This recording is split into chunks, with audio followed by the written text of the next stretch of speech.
I'm gonna. I gotta get the bike. Okay. Back to our house. Let me. Hi guys, I'm so sorry. Let me just hold this. Hang on. I know I was watching the closing arguments and I said 5 more minutes or something, and then it was not good. Okay, we're gonna listen. I'll put it back and hang on. Let me just get this. White. Suzanne Morphew's disappearance. We're announcing that at 09:15 hours this morning, the Chaffee County Sheriff's Office arrested Suzanne Morphew's husband, Barry Morphew. He was taken into custody near his home in Poncha Springs. He was alone at the time of his arrest, and he was arrested without incident.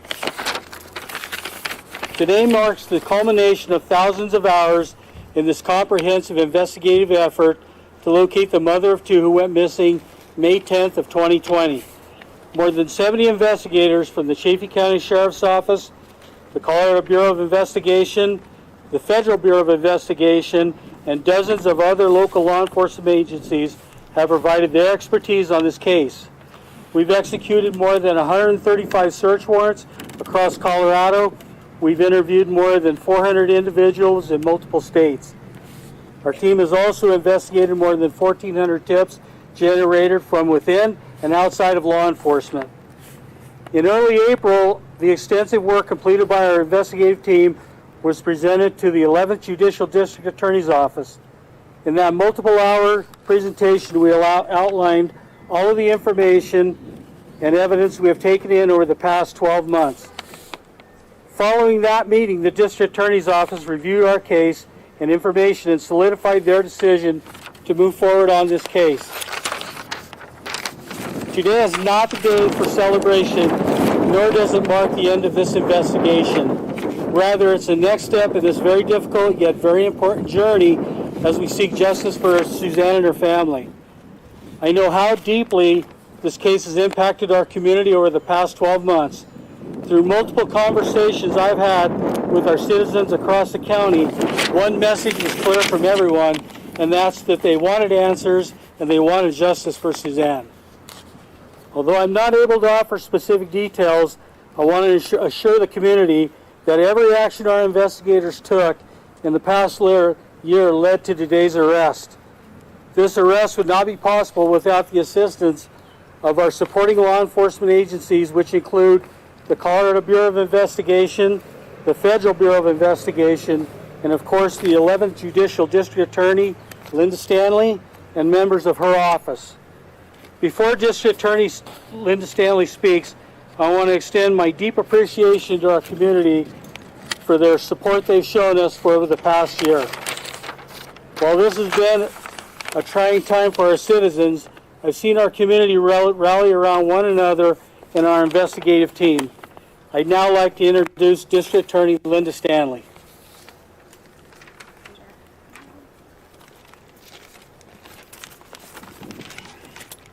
My name is Linda Stanley. I'm the District Attorney for the 11th Judicial District, which includes Fremont County, Custer, and Chaffee counties total. I wanted to say that thanks for being here for everybody, and there's a couple of things I'd like to address about this case. First, the investigation is still ongoing. Suzanne, her body has not been found, and we're still looking into that. The investigation is ongoing. Second, Barry Morphew is presumed innocent until proven guilty. That's important to remember. Third, the arrest affidavit is sealed at this time. I cannot and will not discuss it. Fourth, all media inquiries from this date forward should go through my office. However, I'm sure you all are aware and know that we cannot talk about any open or active investigation, and that is per the rules of professional conduct that we will abide by. Lastly, I wanted to say that today is a good day. It's a good day for all of the men and women in law enforcement that have tirelessly worked toward getting here. They worked day in and day out, sacrificing more than any of you will ever know. They even continued working and continued their sacrifices as they were being raked over the coals and second-guessed as to their skills and abilities. I'm standing here in front of you on this good day because they never quit. Sheriff Speasy, and his deputies at the Chaffee County Sheriff's Office, Alex Walker, investigator for the 11th Judicial District.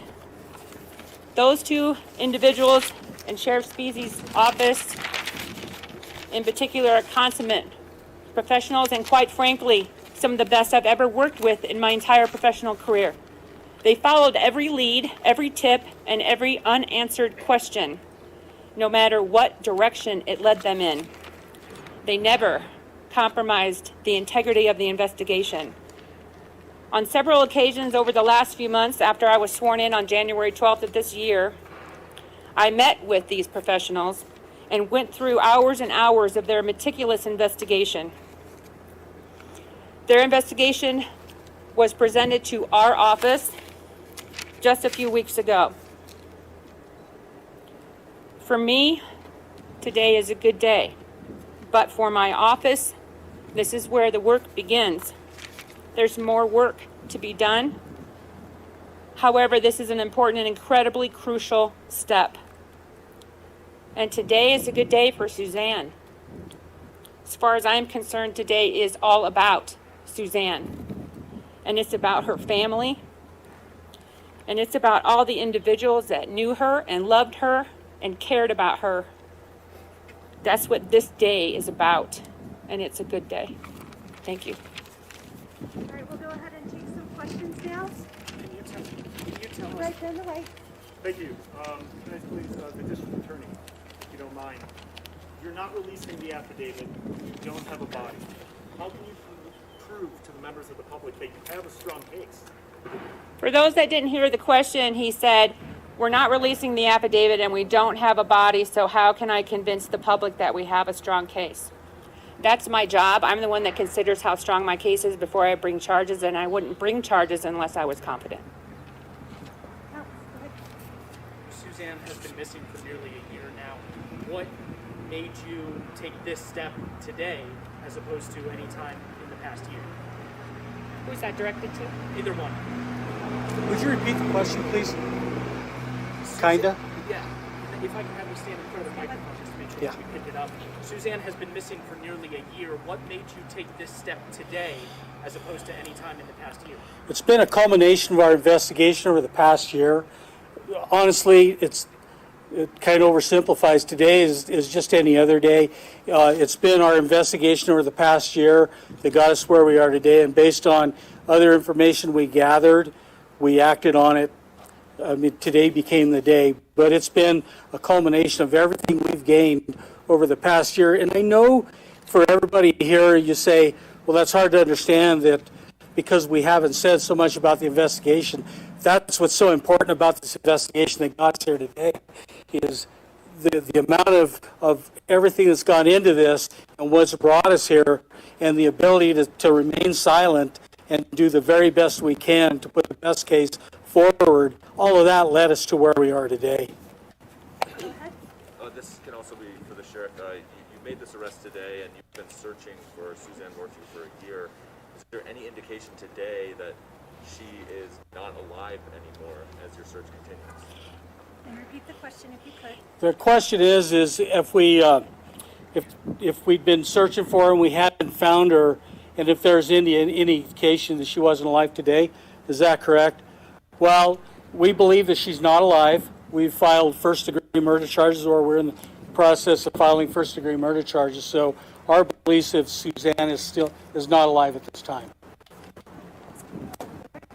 Sheriff Speezy, talk about how when you pressed charges today, when in your investigation did you know that she was no longer alive, and when did you change to, it was no longer a missing persons case that you were dealing with, it was now a homicide? You know, that's actually a really good question. I'm sorry. It's a good question in that it's not, the light bulb moment doesn't happen overnight. It's when you begin an investigation, you start collecting information, you gain more information, and as you go along, you continually assess what you're doing, and as time goes by, you start eliminating certain things and start bringing in other things, and as you progress, you go from one point to another, and you make realizations, and so your investigation is always, it never ends till it's over, and and you're constantly learning things, and so you go from what you believe here to what we present now. And so it's a process, and it's been a long process, been a very tedious process. Was there a date or a time? Yeah, Jim under our fellow voice. I know that District Attorney Stanley said the warrant is overall sealed. But could we let the public know what it's been charged with? You said first degree murder, anything else? Except for Jan, you're Jan, right? Yeah. That was in the early press release we put out. Did it not have the charge? I don't think it came out in the original. Okay. Chance, could you read all the charges? I don't have them with me. Do you have them? Where's Alex? Yeah.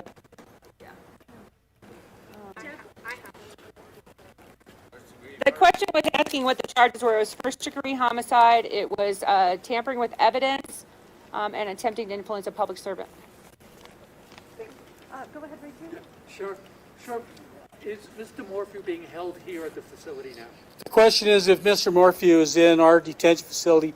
Barry Morphew is in the Chaffee County detention facility. And then what are the next steps? When will he make a first appearance, etc.?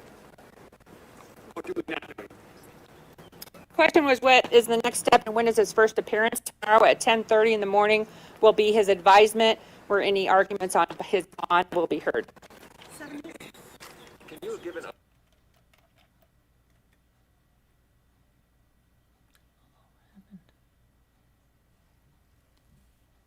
And sorry about that, folks. Obviously, we're having a little bit of technical difficulties here. I'll be sure to bring up the feed once it gets back. This press conference is happening in Salida, not the best area for reception, so I certainly apologize for you folks watching here at Fox 31 now. It looks like we did just get that back online. There's nothing I can share at this time because it's still an open and ongoing investigation, so we're not able to share any of that information. We'll go right back here. Sheriff, do you expect to make any other arrests in connection with this case? Repeat the question, please. Do we expect to make any more arrests in this case? No, we don't expect that at this time, no. We'll go right here. Is there an alleged cause of death?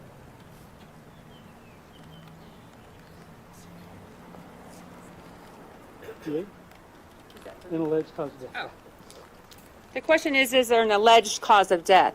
So at this time, without the body, we wouldn't be able to say that publicly. We do have information that led us to this point today and how we think a certain scenario had occurred. But as we investigate further, that may change. So at this time, I can't comment. All right, we're going to take two more questions.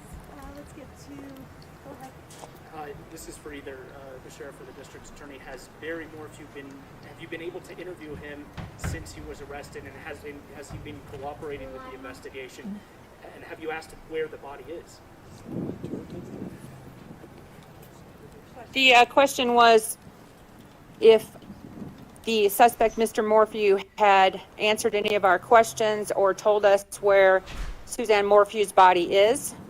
And after Mr. Morphew was arrested this morning, he was taken into custody, and when asked questions, he said he wanted a lawyer, so all questioning ended. Last question. Go ahead. Mr. Morphew retained counsel at this point? Yes, he has retained counsel. I think we're going to go ahead and, We haven't heard from him in a year. We have a couple more questions. He's done one press conference. It's full time. and I get that. It's been a year. Yeah, and we've got a news release that's coming out, and there's going to be more. So thank you so much. News release will be coming out in just a few minutes. We appreciate your patience and your time for traveling here today. Thank you so much. Did you already put a mugshot out too? That'll come out with that. All right, thank you, folks. Okay, so his mugshot and a news release is going to come out in a few minutes. So we'll see if that happens. But we didn't hear a lot. Just that she feels, she has sufficient evidence. They won't tell us what it is. The arrest affidavit is sealed. No idea when it'll be unsealed. There's no body. And, but they must have something. Maybe, I don't know what we'll see she said there wasn't going to be stuff. I don't know what's going to be in the news release. Just a recap of this with the mugshot, or if anything will be new with that. We'll have to see. Sorry if you answered. Does anyone know about the girls? No, they didn't Didn't hear anything. You always thought he was on steroids, roid rage. It does happen. Could be, yeah. Sean Sneed, you never trusted the husband. This is big. Yes, it is, Greg. Not much information. No, Kathy. There is not much information. At least we didn't drive out there. Yeah. If he has any love for his daughters, please let them know where the mother is. Well, he retained a lawyer too. We did hear that, and all questioning ceased. So,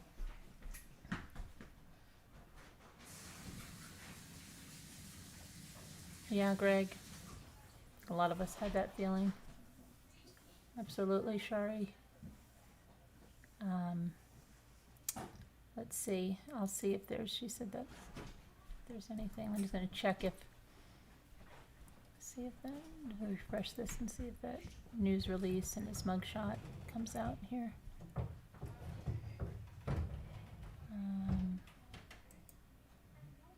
So.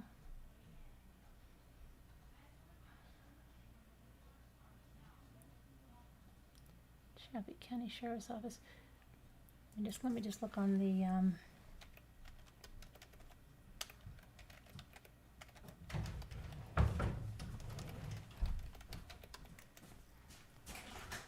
what's going on here? The Chaffee County Sheriff's Office. Okay.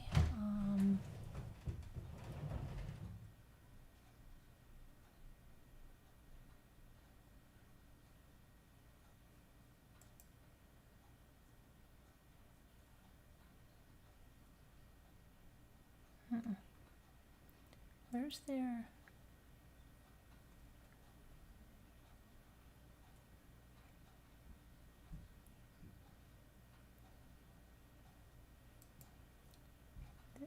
Oh, here we go. Okay, so the latest news on their website at the Chaffee County. No, this doesn't seem to be too... That's not up to date at all there. Okay, so their website is, let me go to, I think, on Facebook it's probably, yeah. They don't keep their website up, but let's see.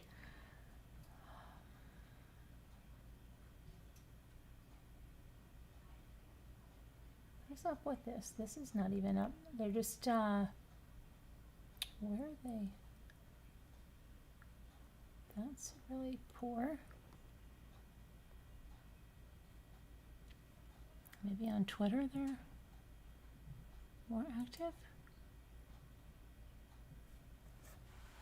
Let me see.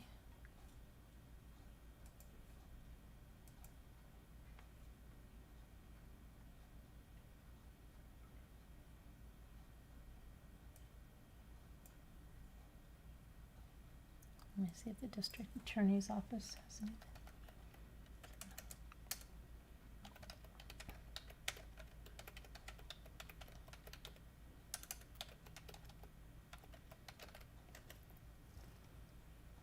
Okay.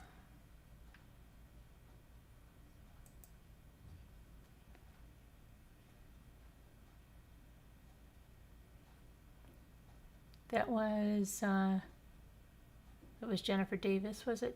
That, see anything on here?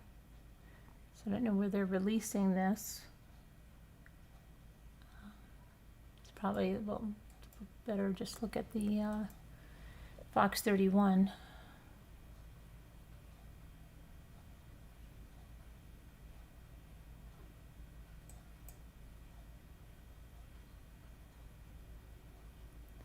Fox 31. Let's see, they're live.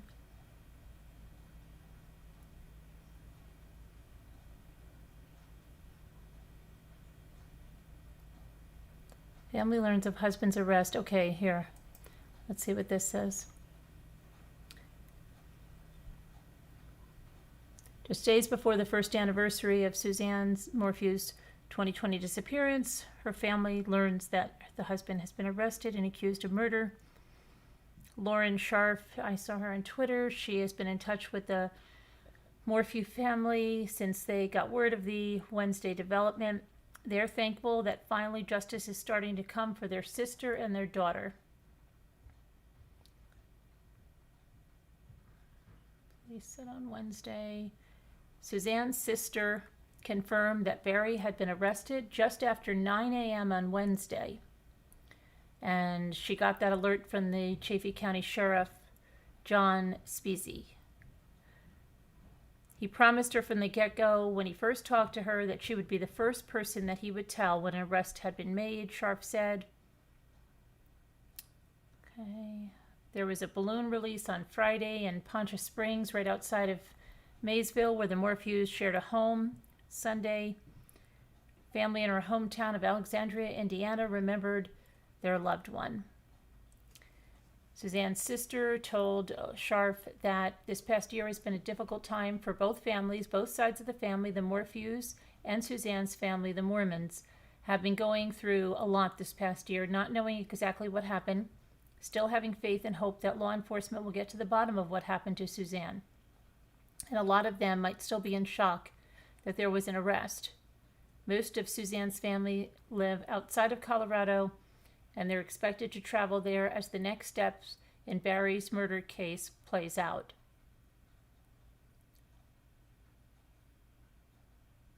So that is, and then again from her sister, this is all on Fox 31 News. She said, and I quote, "My first reaction is relief." And that's from Melinda Mormon, Suzanne's sister.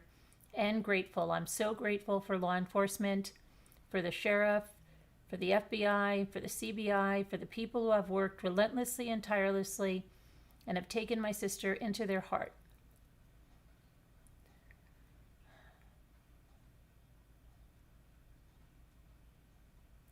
Okay, so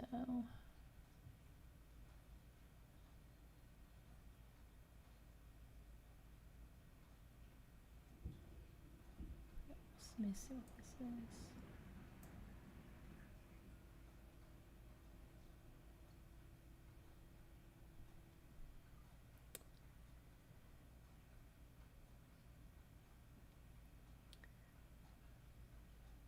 So I still don't see anything about his mugshot yet. Let me just see if I, or the press release.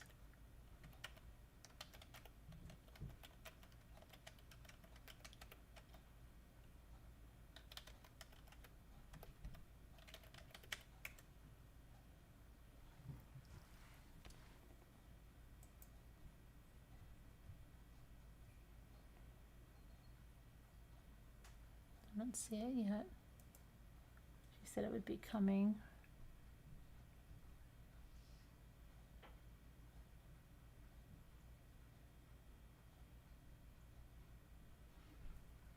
What is this?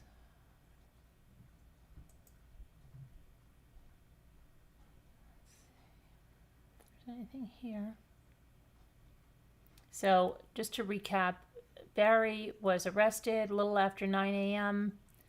today, and he's facing the following charges: murder after deliberation, first-degree murder, tampering with physical evidence, and attempting to influence a public servant. He remains in custody at the Chaffee County Detention Facility, and he was arrested near his home, at his home in Poncha Springs.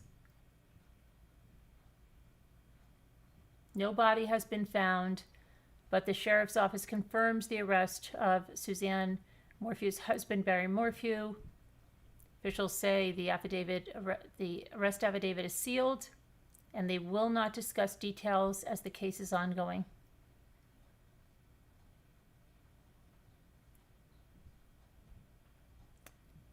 They said they don't expect to make any more arrests at this time. That's from the sheriff. And that this arrest is a culmination of the past year of investigation.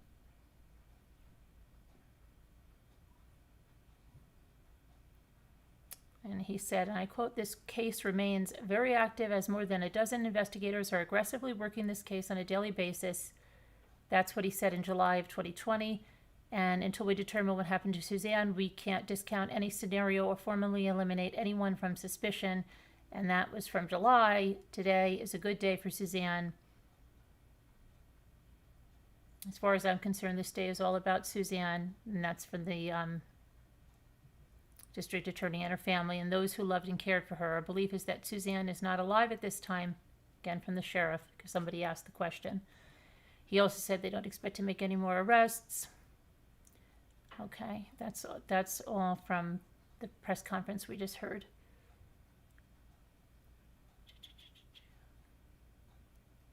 Has a live update. Okay, so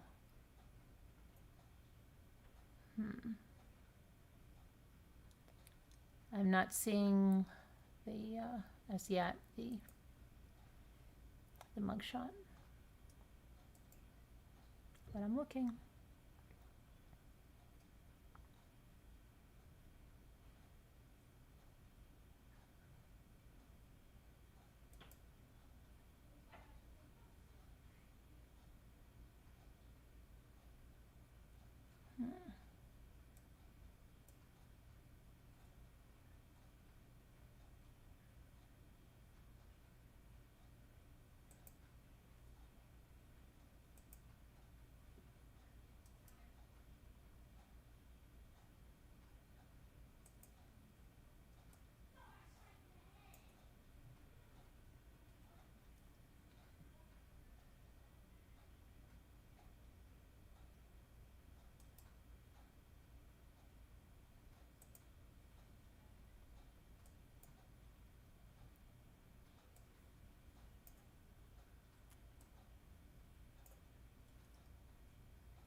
Okay, let me see if I...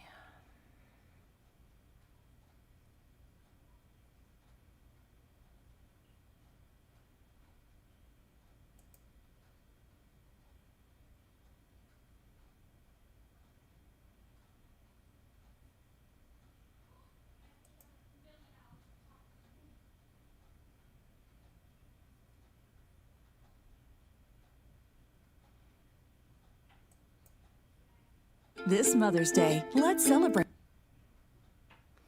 Trying to see. Okay, let's see here. Now, this is interesting. Melinda Moorman, Suzanne's sister, in her interview with Fox 21. Let's see. I can hear this for a minute. Melinda. Lauren. Hey, what's your first reaction to hearing the news that Barry Morphew was arrested? My first reaction is relief and grateful. I'm just so grateful, Lauren. I'm so grateful for law enforcement, for Sheriff John Easy, for the FBI, for the CBI, for the people who have worked relentlessly and tirelessly, and they have taken my sister into their heart. They have fought the fight for her. And today, justice is beginning for my sister. And you were one of the first people that Sheriff John Easy called. Why was that? Sheriff John is a man of his word. He is a man of integrity, and I have the highest regard for him. A year ago, when my sister went missing, he reached out to me with sincerity and concern, and he promised me that when the perpetrator was found and arrested, I would be the first person he would call.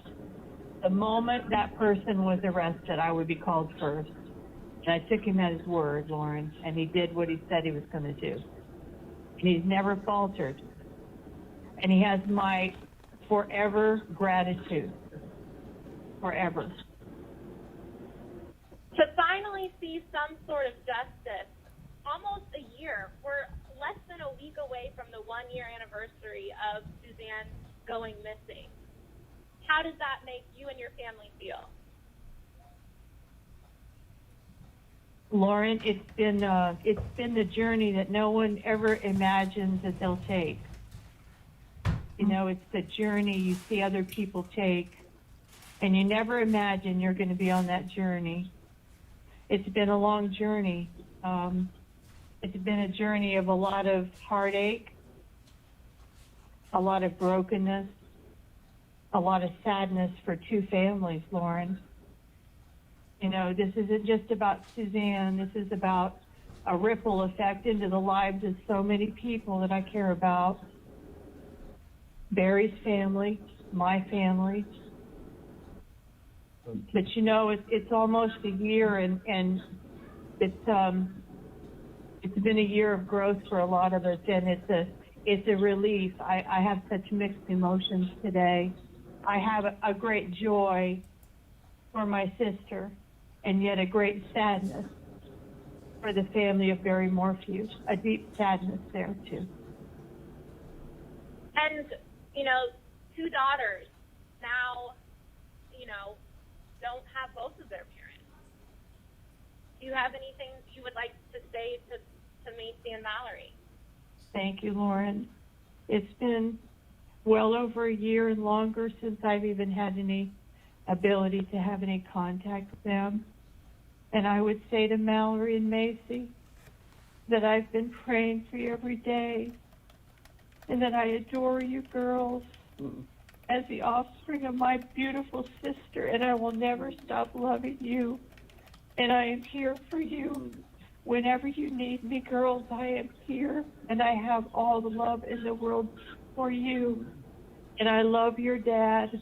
Though he has done a terrible thing, I still love him, girls, and I will pray for him and continue to pray for him, and I will never stop.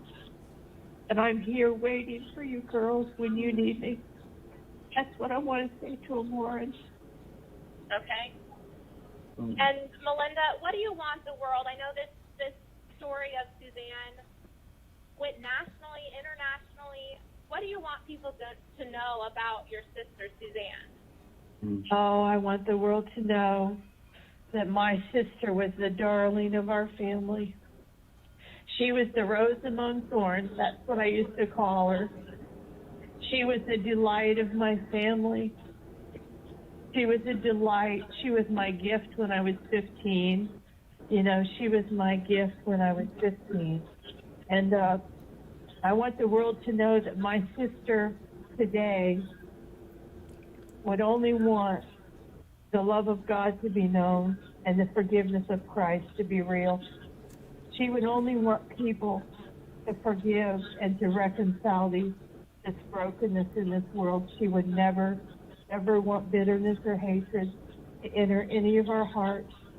She would only hope for God's best for everyone concerned, Lauren.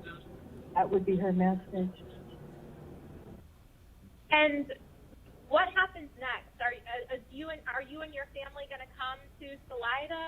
And what's going to happen now? You know, Lauren, I don't know what the future brings, just like I couldn't have ever anticipated this. You know, I've had to live one day at a time through this journey, and that's the way I'll continue, Lauren, to walk one day at a time. With God's grace and His direction, and I am willing, and God is fully in control, so I would imagine there'll be a day that I certainly will be in Salida, and maybe some of my family will join me. I'm recently engaged to be married to the finest man I've ever met, and he will be accompanying me through this journey with great strength and love. So I'm so grateful today. Well, Melinda, thank you so much for talking with me. I'm sure we'll have many more conversations in the future. Thank you for loving my sister, Lauren. Okay, so that was an interview on Fox with Melinda Mormon. That's Suzanne Morphew's sister. So that's something else. So to recap there, she said, my first reaction is relief and grateful. I'm just so grateful She's thankful for law enforcement's tireless work throughout the investigation, and she specifically mentioned the sheriff and that he called her this morning to tell her first about the arrest. She said, "Today, justice is beginning for my sister. It's been a journey that no one imagines that they'll take." Through tears, she said that she still loves her brother-in-law, though he's done a terrible thing.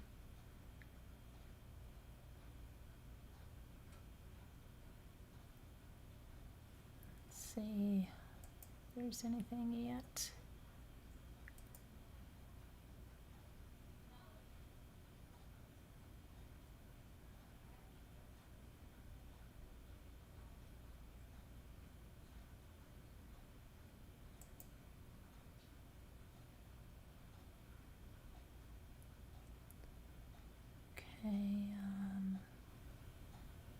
Then to recap the news conference, Linda Stanley, the 11th Judicial District Attorney, Linda Stanley said that, "As far as I'm concerned, this day is all about Suzanne and her family and those who loved and cared for her. There's no body. For those there's no body that's been found. And the arrest affidavit is sealed. They're not going to be releasing a lot of information." Okay. They said they were going to release a mugshot. And that's what I'm looking for.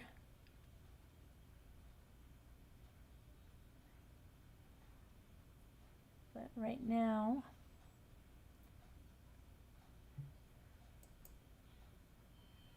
I'm not seeing it yet.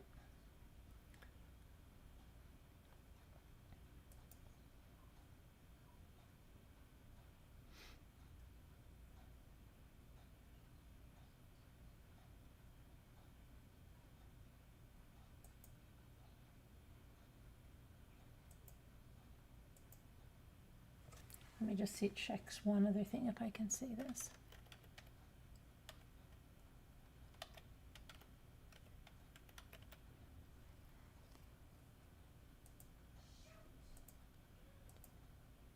Let me check something.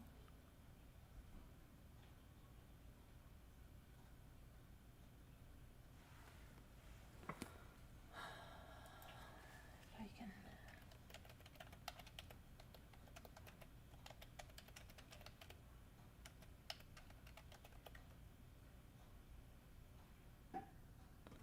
Okay.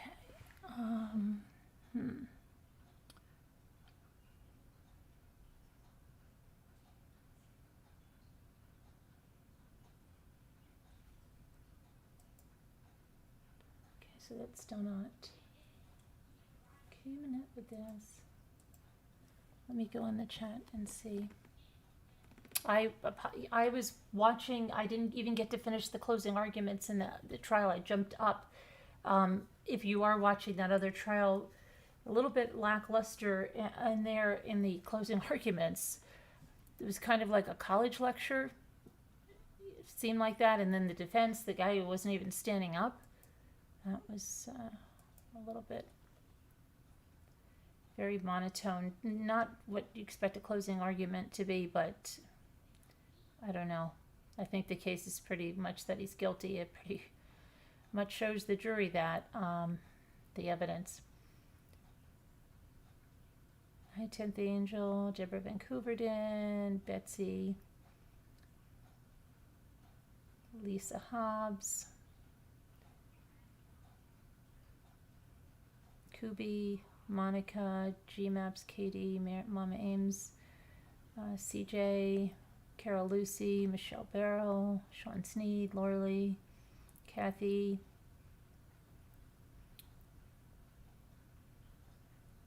Michelle, okay, Terry, Linda Gelb. Let's see. So let me see what you guys are saying. It's not that I'd hate them. I just could never forgive them. That's God's job, not mine. Hi, ICU, see me. It was so slow. Why a year for the arrest? I guess so slow. Yeah, they had to make sure they have their evidence, right, to convict him. Hi, Jen Bolger. Somebody asked that at the, if you don't have a body and, are you sure you have, are you going to, that's my job, is what she said.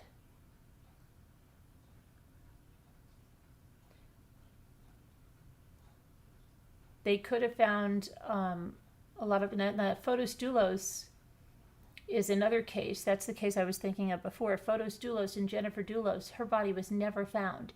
But they had so much evidence. Remember them dumping all of the bloody clothing, and that was all retrieved. The amount of blood that was, seen in, well, not through he didn't leave it evident, but through luminol testing, through that there were, all the paper towels were gone, and the presence of blood was there, the DNA. We never got to trial because he killed himself. Okay, they let him out and he killed himself. But, yeah, there was a lot of stuff there, even though there was no body. And had it gone to trial, I think they would have had no problem convicting him. I can't see her.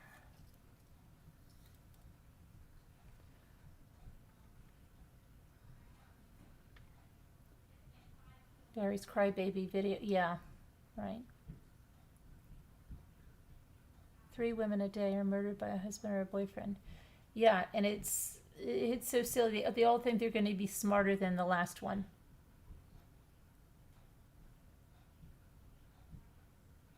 Yeah, J-Lo. Let's hope they don't let him out, but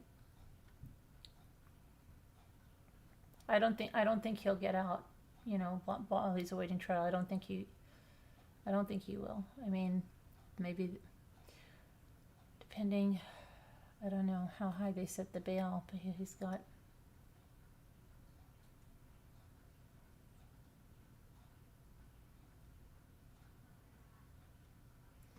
Betsy says, on the other hand, Stacy Peterson and Susan Powell had no proof they were dead, so no charges on those two. Yeah, but they definitely have to have something here to go here.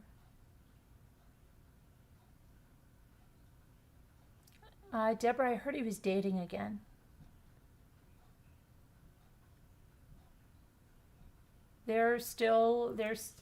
We've covered. Mawini scares the crap out of me after what he had. Well, I believe was behind with his wife, with that guy climbing up on her deck, who surely was going to kill her, in my opinion. And that grave that was dug at that hunting camp, all of that, and the pact that he had with photos, it's really scary. I think he's going to end up giving up her body for a lesser charge or something, a lesser sentence. No, I don't know. I didn't hear anything from Ashley yet. Ashley, if you're listening. Yeah, he dug that grave. That was, yeah, and then, Trichonis helping throw out the stuff. But yeah, you want to believe she doesn't know what she's doing, right? She's just helping to throw bloody clothing into some really seedy part of town.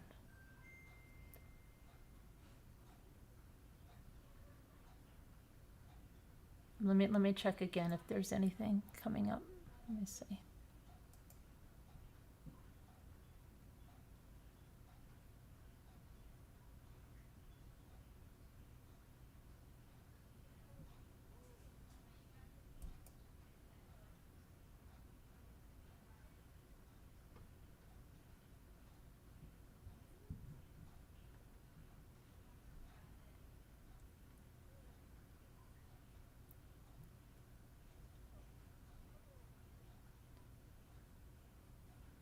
I guess another thing coming out of Colorado, I'm looking here on the CBS Denver, is that the Love Has Won cult members arrested after mummified remains were found inside a Crestone home.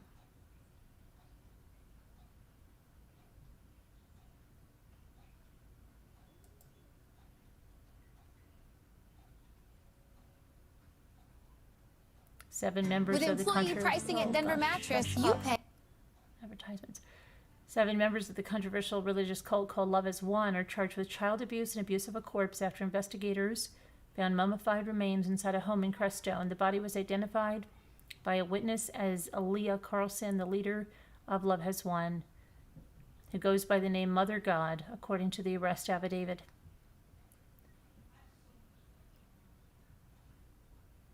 Crazy. During the search, investigators found a 2-year-old boy and a 13-year-old girl sleeping inside the home. Authorities arrested 7 people at the home. They were arrested and booked at the Rio Grande County Jail in Del Norte, each charged with abuse of a corpse and 2 counts of child abuse. The body was wrapped in a sleeping bag inside the home. Sergeant searching the home said the remains were decorated with Christmas tree lights and set up in some kind of a shrine with glitter makeup around the person's eyes. Crazy, crazy, crazy.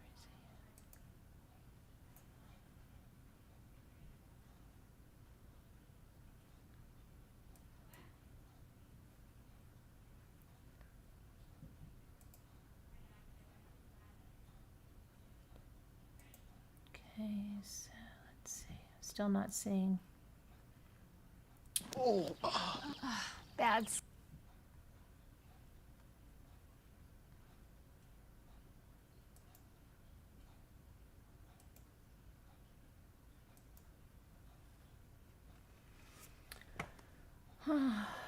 Yeah, Colorado.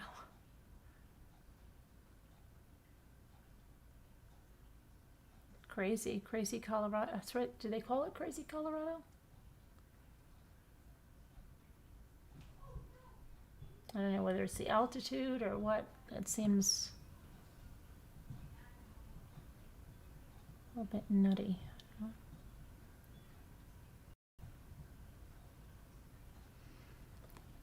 So let me see what you're saying here. I was down a love is one rabbit. Oh, you were down that rabbit hole yesterday? You heard about that cult, you got to catch up.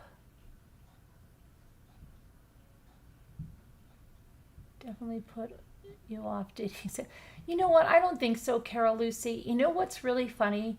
That dating site that she said, Elite Singles. First of all, Elite Singles. I thought, I have to look, okay? I've heard the advertisements. I thought that was for people with education beyond a college degree. So graduate and above. That's what I thought that it was. She, said he had a bachelor's degree. So, but maybe it is, it doesn't do that. But according to the advertisement, it makes it sound like advanced degrees beyond the bachelor's degree. So why was he there? How long was he there? How long was he on that site? Oh, and then I got an interesting email, and someone sent me an obituary of what looks to be his brother who died, was it last year? He died in his early 60s, and the obituary says by complications of dementia. So then that whole thing, if he has an early onset type of dementia, and now he's got a stroke, is this some type of dementia that he has?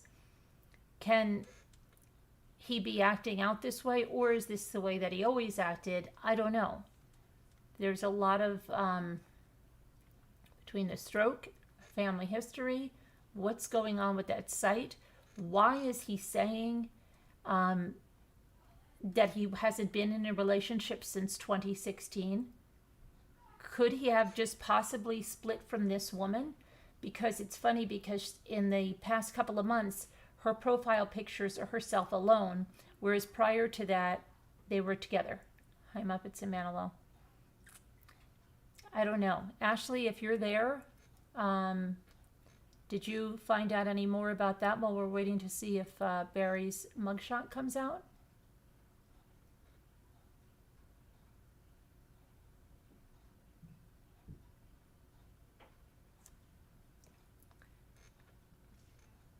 I know she wasn't working today because of the testing she had to go to. Who are we talking about? Where, Petine? We're talking about a lot of things. We already talked about Barry Morphew. We're waiting. We listened to the press conference. We listened to the interview with Suzanne's sister. We went over some of the things. Then we talked a little bit about that cult in Colorado. And now we're talking about a rambler that had been on a dating site and had a very unusual encounter.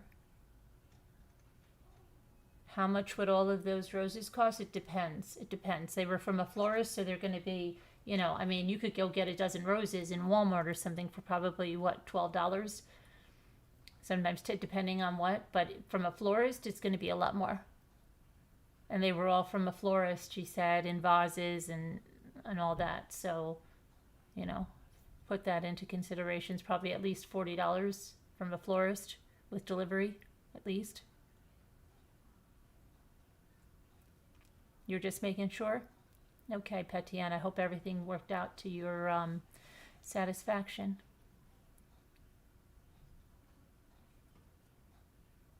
You didn't need more of a reason unless the FedEx guy is charming as ever. I'm doomed.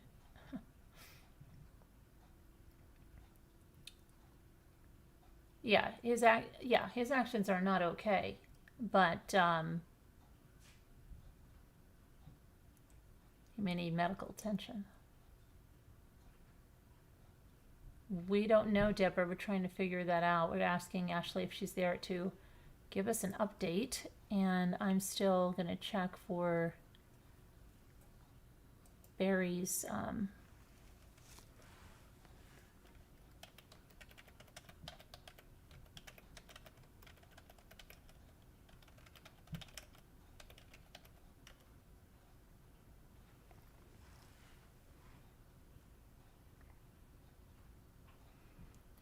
still not seeing that. Let's see.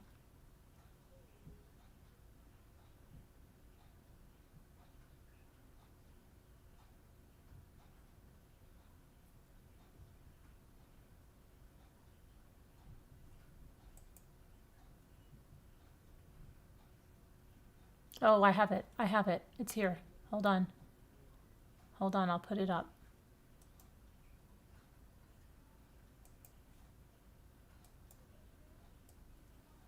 There it is. Oh, there it is.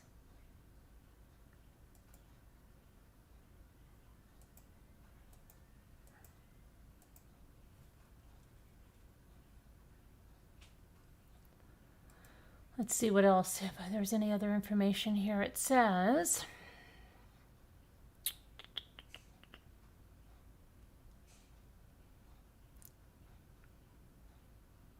according to the online court records, Barry Morphew is facing the following charges: murder after deliberation, tampering with physical evidence, and attempting to influence a public servant. He is in custody at the Chaffee County Detention Facility, arrested shortly after 9 a.m. at his home in Poncha Springs this morning. The arrest affidavit remains sealed, according to the 11th Judicial District Attorney Linda Stanley.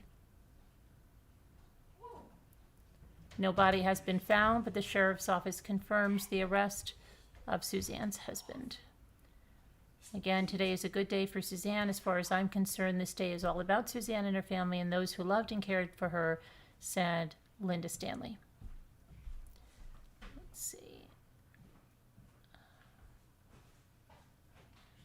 And I don't see the other, any other information released there. And hang on.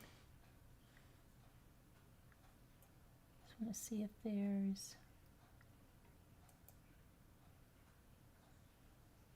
anything over here. Let me see. Over here. What is this? No.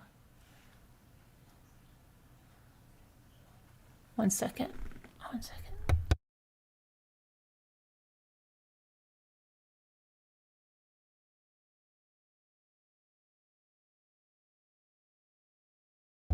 Okay, sorry. Let me see here. Don't see.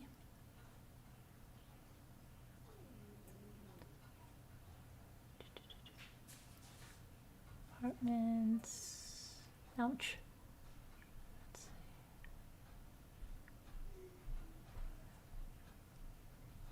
Chaffee County Combined Courts. Let's see here. Yeah, 11th Judicial District. Let me just see if there's anything in here.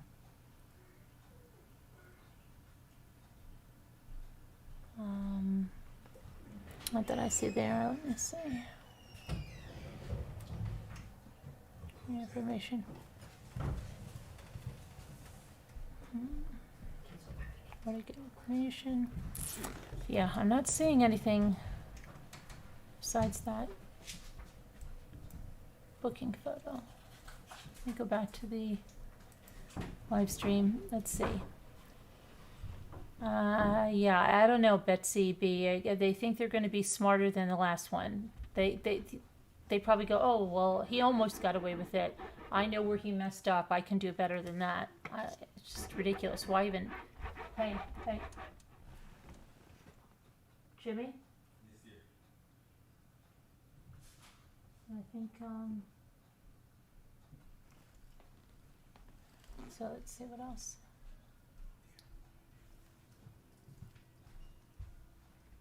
Hi, Jeanette, how are you?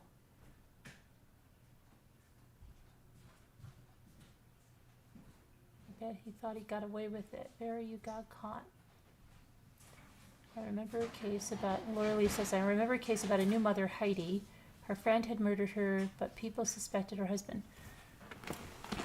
Oh, yes, that was a case, right? And then the husband was acting strangely too. You know, that was a case that fooled a lot of people because normally you do look towards the spouse when you have something like that. But that was a creepy one. Yes, that was her friend, right, who faked a pregnancy and stole the baby. Showed up at her apartment and took her to her house and killed the mother and put her in the trunk and tried to pass the baby off as her own.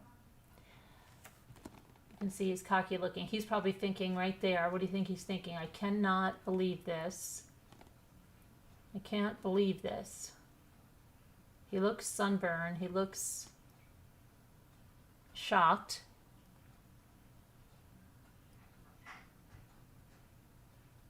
But he does look cocky. Like, don't worry about it. This is all a mistake. In a camo too, yeah.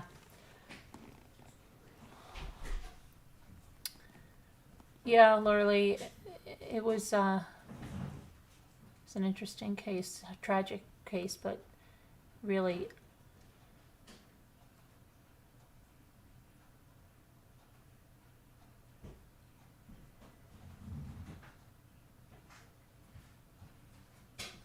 oh yeah, Jeanette, yes. I think if anything, it might be dementia, but I think he's just a liar. You're right.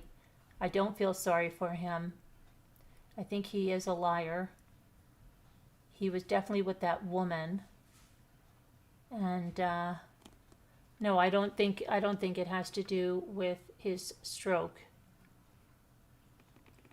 He has a girlfriend, judging by what I see in his mugshot. You say he has a girlfriend, judging by what you see in his mugshot. What do you see in that picture? Tell me what you see.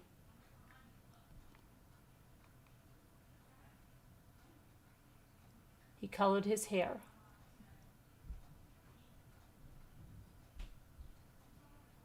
Is that what you're talking about, 80s girl?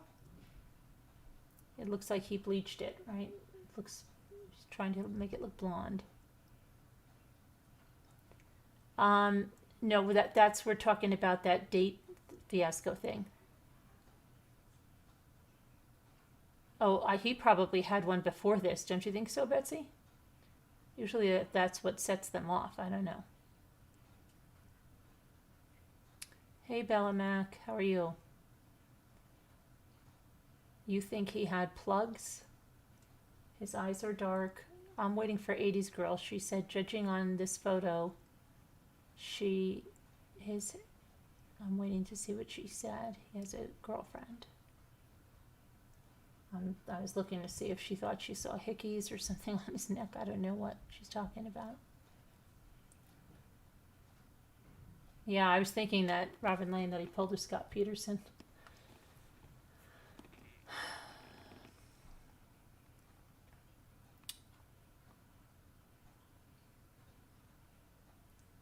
Oh, don't you think there'll be ladies writing to him?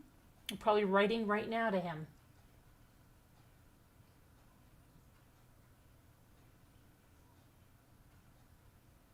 What's your 2 cents, Tracy? It feels chilly in here. Put on a sweater, Tracy. It's okay. He is tan. I think he's more sunburned. Yeah, but I see what you mean. Colored hair. Yep. He's taking care of himself. He is in someone mourning. Oh, obviously, right? Yeah. Oh, I don't think he was ever in mourning. Huh. You know? Maybe now he will be for his old life. Yeah, I think he's orangish, reddish orangish. He looks like somebody that's been working out in the yard and forgot to put sunscreen on and came in and they're all red. It doesn't look good. Like, it doesn't look like and it looks, when people look like that, when they're red, they look tired. They look beaten down. Like, you know, when you have a sunburn on your face like that, it actually makes you look like really tired, because your eyes get a little bit swollen or puffy. And oh no, don't say that, Carolyn. I will never understand. Oh, of course, Mama Ames. They are probably writing their letters right now to the Chaffee County Detention Center. Yes, he has been, Brooke, living in there.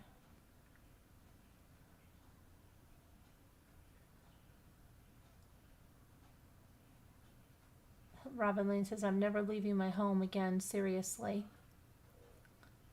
He looks rough. Hi, Shannon M. He took his daughters. But see, here's what I don't understand. Were the daughters estranged from Suzanne's family before this happened? Because I can't understand how they have no contact with them. So I know, yes, it said the dad brainwashed them, whatever, but when did that happen? Did that happen before this, when they moved out to Colorado?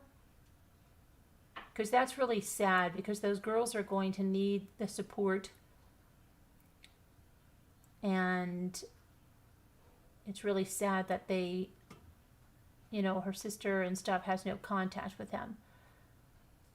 And I don't know what the relationship was like them with their mother, but this is their mother that's gone, and I don't know.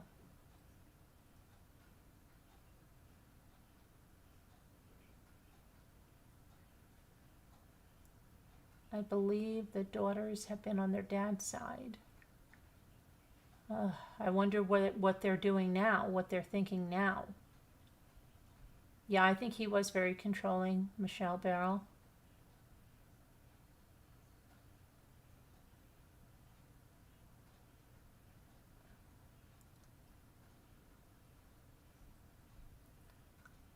She wanted to go to a friend's, and he said, no, you're not.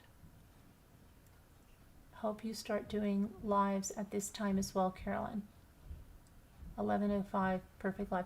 I used to do the true crime story around this time. Remember that, Carol Lucy?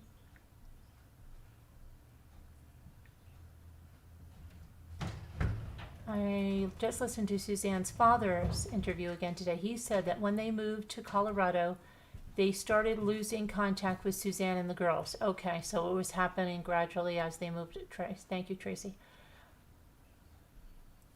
Some will side with the guilty no matter how much it's proven. Exactly. And some just do it for shock value, Kubi, too. They do. They just always play devil's advocate. Always.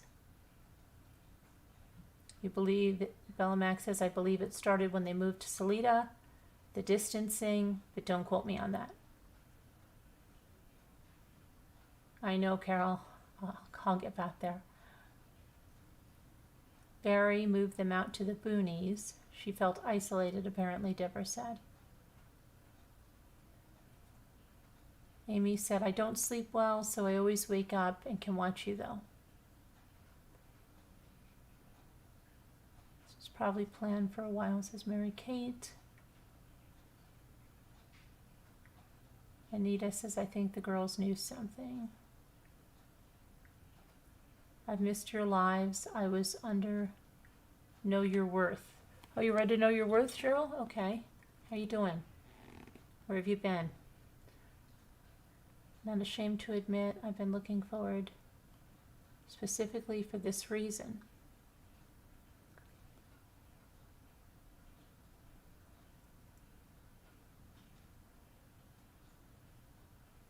That's her sister Melinda Mormon there. Okay. You can listen to the sisters' interview if you rewind this. They need lots of prayers, yes, most certainly. G-Map says she doesn't want to move to Colorado. Candace says he's so dumb.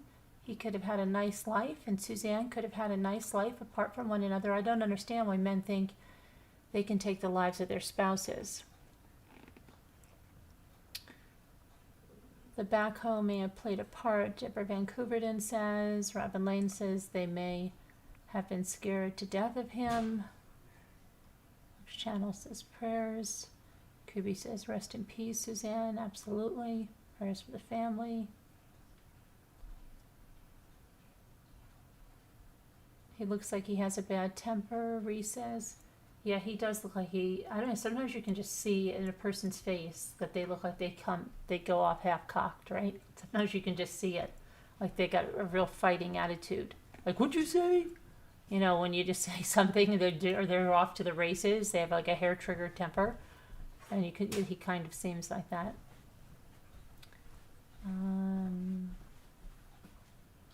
It's her sister.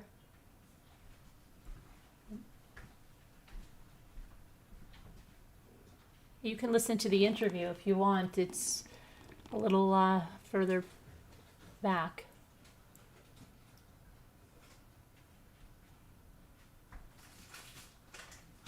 Imagine beating cancer twice and then your childhood sweetheart snuffing out the life you fought so hard for.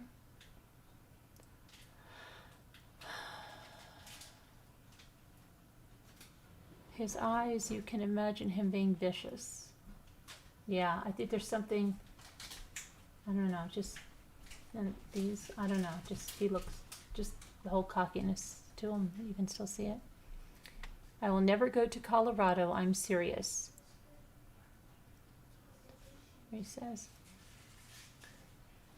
What's this case about? AJ, Suzanne Morphew case, the mother that went out supposedly, allegedly riding on a bike on Mother's Day and never returned. And she's been missing all this time. The body still isn't found, but the husband was arrested this morning. And that's what this case is about. Hi, sorry, Shares. How are you? There must have been some pretty substantial circumstantial evidence since they don't have a body. Right, Carol, and they could have also found blood evidence, like in Jennifer Dulos, right? A substantial amount of blood that Jennifer Dulos could not have left her garage alive without receiving medical care anywhere and survive. That, you know, could be very compelling.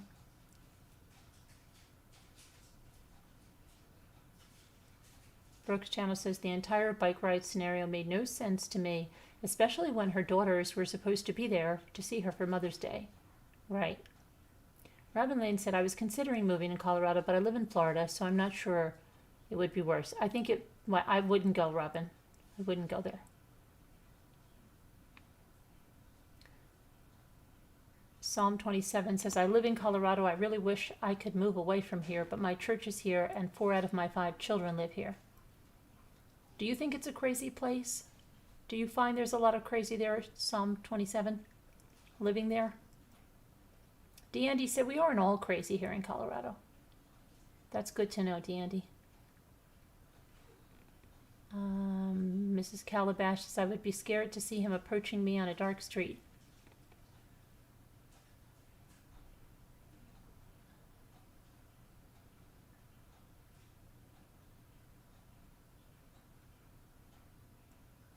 Susan DeFio says, I wonder if someone who may have helped with disposing the bike.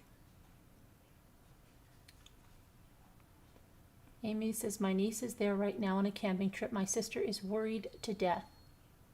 Carol Lucy says, yes, Susan maybe got a plea deal. And Brooks Channel says, I'll stay right here in Tennessee.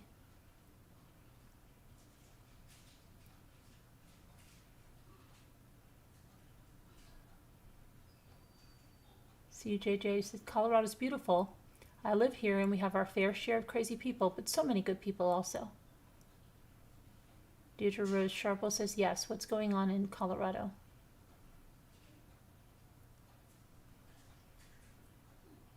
Yes.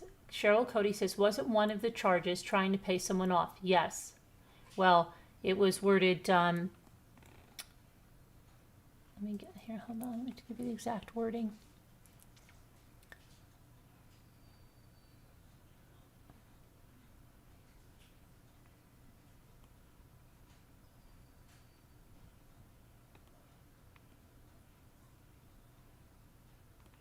Just before we go that, if you go back to his plea for her, he did, this is last year. Oh, Suzanne, if anyone is out there that can hear this, that has you, please, we'll do whatever it takes to bring you back, said Barry. We love you. We miss you. The girls need you. No questions asked. However much they want, I will do whatever it takes to get you back, honey. I love you. I want you back so bad. That's what Barry said in that, when he made that video on courtesy of the Morphew family and put the FBI tip line in it. So,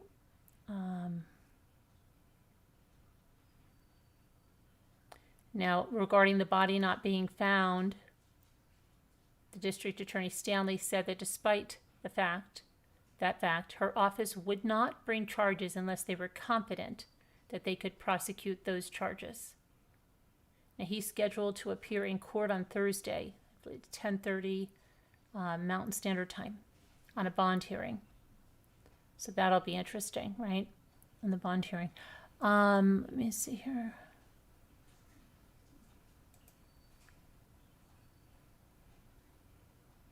So let's see this now. Barry is charged with first-degree murder, tampering with physical evidence, and an attempt to influence a public servant, which would seem like he was trying to pay someone off for something, right? Allegedly. He's 53 years old. He was arrested without incident at around 9:15 a.m. Wednesday. Now here it says near his home in Poncha Springs. That's from the sheriff. Again, to recap, my first reaction is relief, said Melinda Mormon, that's Suzanne's sister, and grateful. I'm just so grateful. Melinda Mormon said that she is thankful for law enforcement's tireless work throughout this investigation, noting that the sheriff called her this morning to tell her about the arrest. 11th Judicial District Attorney Linda Stanley declined to elaborate on whether investigators have identified a cause of death. At this time, without the body, we wouldn't be able to say that publicly, Stanley said. We do have information, that led us to this point today and how we think certain scenarios had occurred. But as we investigate further, that may change. So at this time, I can't comment. One of Morphew's employees had told Fox 21 they watched as he was taken into custody Wednesday morning at one of his job sites in Chaffee County. So he was taken in off a job site. Morphew works in construction. Today, justice is beginning for my sister, Melinda Mormon said as her voice broke. It's been a journey that no one ever imagines they will take. Through tears, Mormon said that she still loves her brother-in-law, though he's done a terrible thing.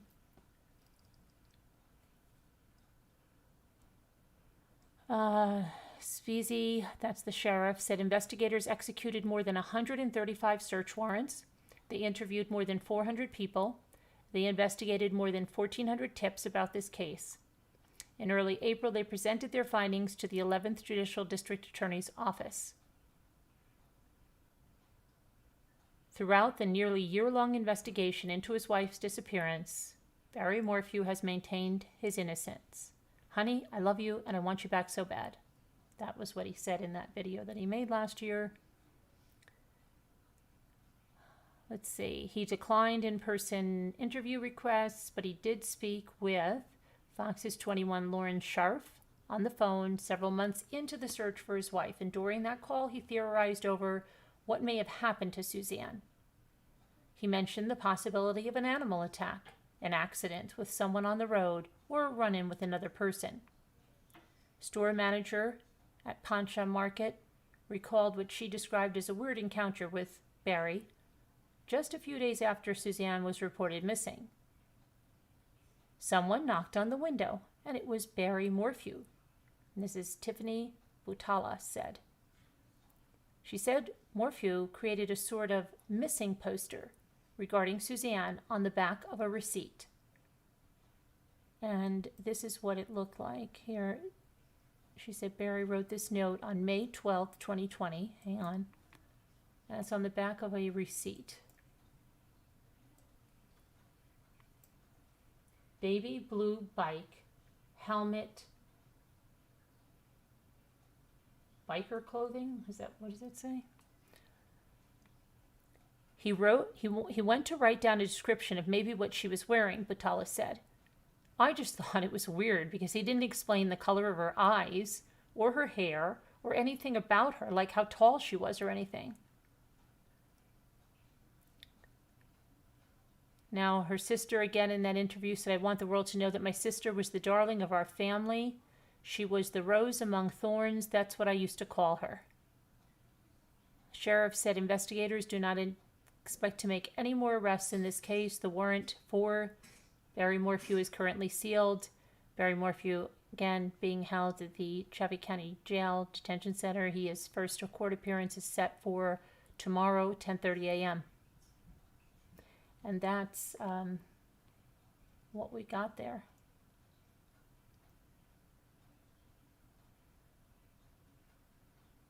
So,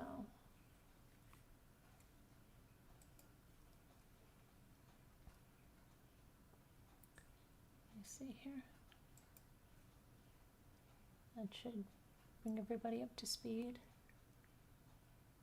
Hold on, my thing is flying. He is a thorn, Michelle, but yes. He was really pushing the bike story, Robin Lane said. Yeah, he certainly was. The Irish says, Laura Lee, I don't think he will ever admit guilt. He's too arrogant. I feel he will fight this one. Yeah, I'm sure he will. Hi, Sleeping Beauty. You're welcome, Laura Lee.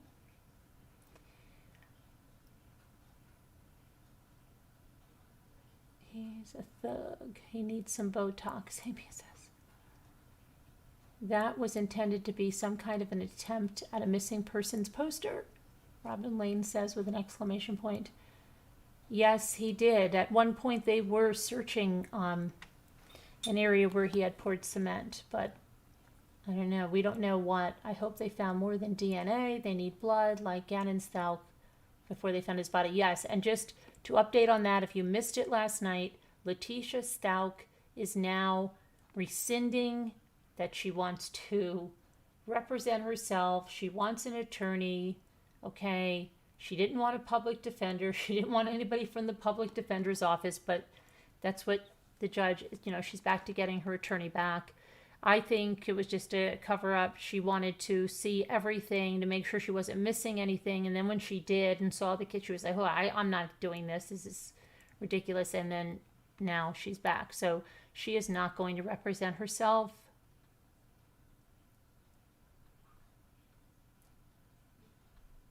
Or attention-seeking behavior, and to see what was in. She said she didn't feel she was seeing everything. So I guess if she thought she told them, she's so smart, she was going to represent herself, then she would have to see everything. And I guess once she was convinced, then yeah, get me an attorney, but I don't want one from the public defender's office. Yeah, but she doesn't want them from the public defender's office, Sleeping Beauty, and that's where she's getting them from. Yeah, she's ridiculous. She thought they were keeping stuff from her. So crazy.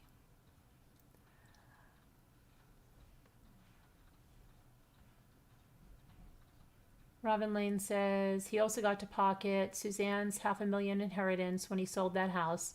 She put it in that house.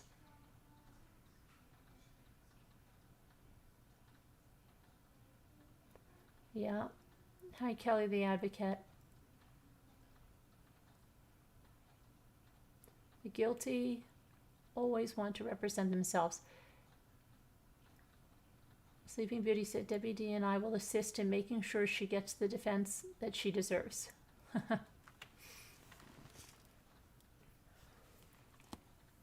My brother lives.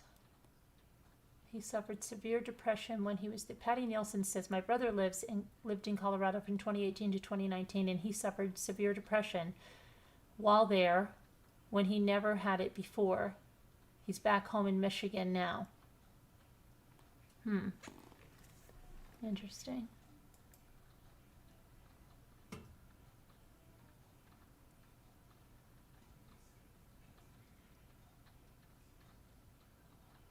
Remember, a certain YouTuber announced Suzanne was shot and put in concrete, and Barry and Mistress was arrested. Yeah, that's, a lot of people announced that. Also,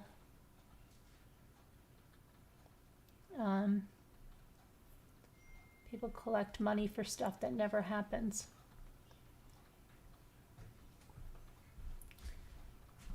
Her poor dad passed away before he could hear this, Teresa says. Well, he's hearing it now with her, I'm sure.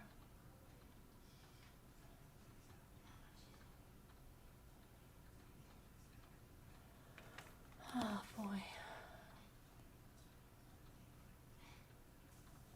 You never really know someone, I guess, Deborah Vancouver then says. Less oxygen to the brain. Maybe that's why people act weird. Maybe it could be the elevation. I don't know. It's certainly experts say it almost always boils down to either money, affair, or money. Yeah. True.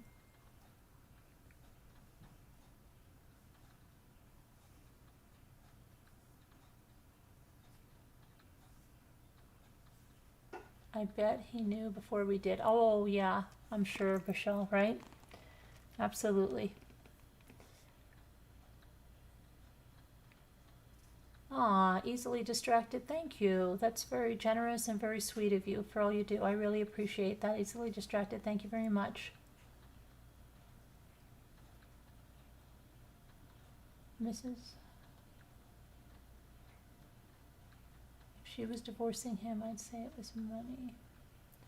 Suzanne, J-Lo says at Suzanne's birthday celebration, the wind picked up and started blowing everything everywhere. I thought that something was afoot. Carol Boyce, hi Carol Boyce, said when you murder someone, this is how evil manifests itself. You can see his rotten soul coming out. Yeah, absolutely. But you know what? I think, hold on one second.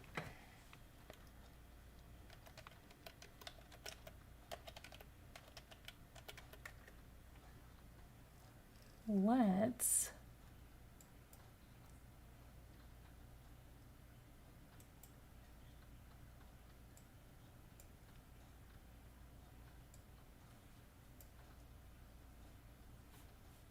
that up. Because it is her day and it is justice for her that we all want. There we go. So,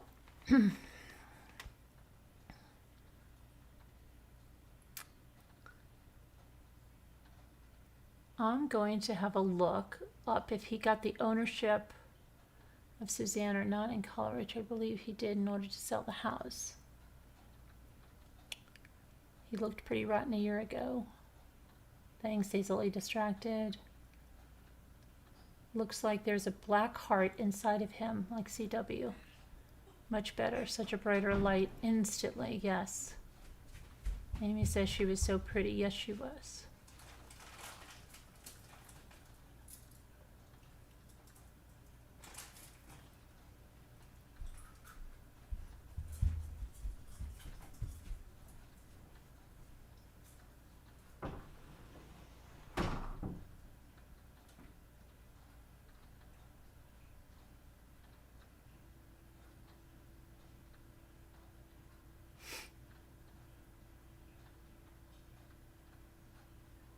Creatively Inspired says, rest in heaven. Suzanne, she was so beautiful. Yes, she was. Yes, she is.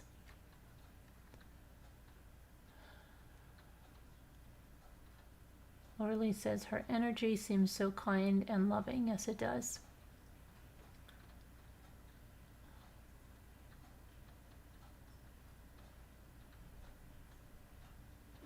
Okay, I'll check that CBS Denver. I thought, is that different than the one I just read? Let me check.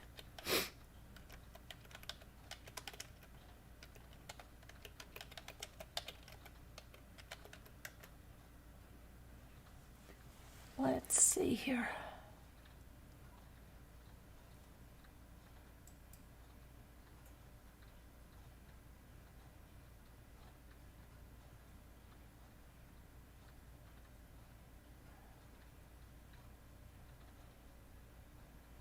I think this is the one I just went over. Let me see.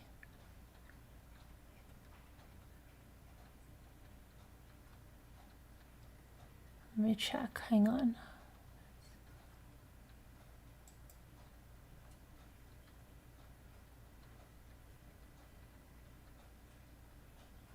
So CBS Denver. The latest I have is back by popular demand. When you on them is 414, and I think I just did. I'll go over it again, but I think I just did. Nearly a year after Suzanne Morphew was reported missing, her husband Barry Morphew is facing murder charges. Suzanne disappeared after leaving her home for a bike ride on May 10th, 2020, Mother's Day. This is the one. According to the online court records, Barry Morphew is facing the following charges: murder after deliberation, tampering with physical evidence, and attempting to influence a public servant. The Chaffee County Sheriff's Office confirms that Barry Morphew remains in custody at the Chaffee County Detention Facility after he was arrested. Now see, this still says at his home. And the other one says he was arrested at a work site near his home, Poncha Springs, on Wednesday morning. The arrest affidavit remains sealed, and the 11th Judicial District Attorney Linda Stanley said that. She said, today is a good day for Suzanne. As far as I'm concerned, this day is all about Suzanne and her family and those who loved and cared for her. The sheriff said that they don't expect to make any more arrests at this time, and that this arrest is a culmination of the past year's investigation.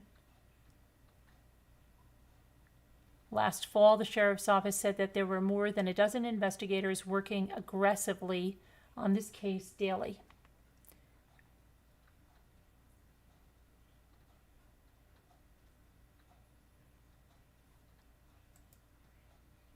Okay, let me just see if I...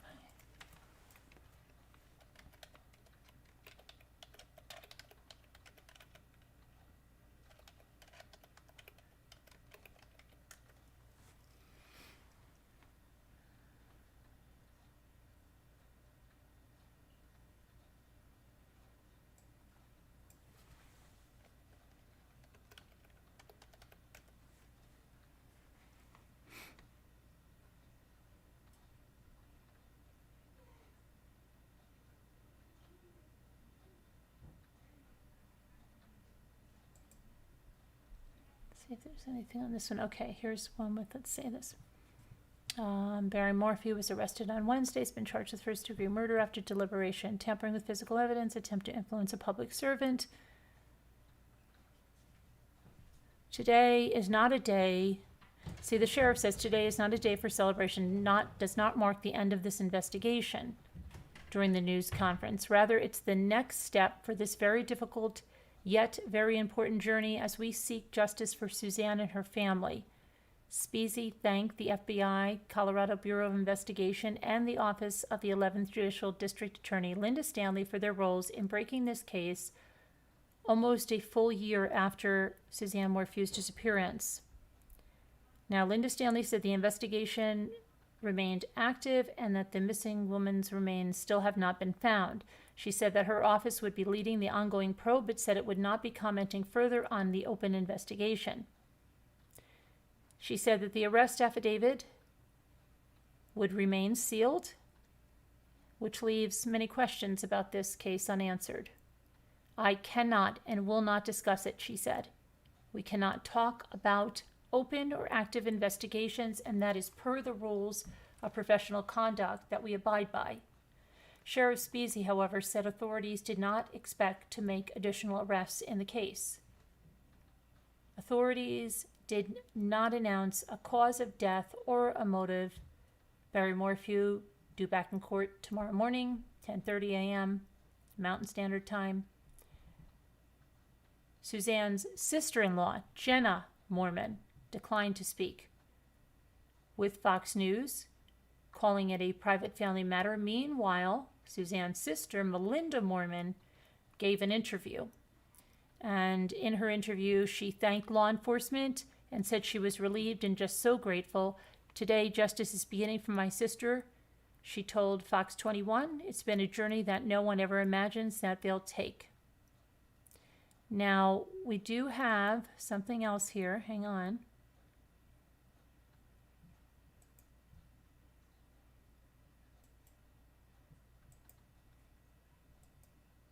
Okay, let's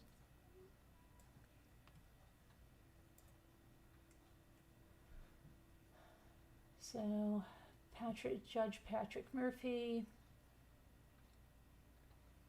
Barry Morphew, October 17th, 1967. Here's his charges. Charges murder 1 after deliberation, tampering with physical evidence to destroy or destroying. Charges public servant attempt to influence.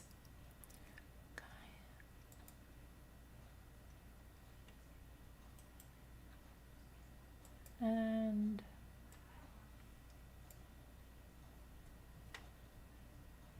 Five 2021 warrant upon affidavit suppressed from public access, suppressed from public unsealed, unsuppressed order, affidavit for arrest warrant, bond status, bond set so.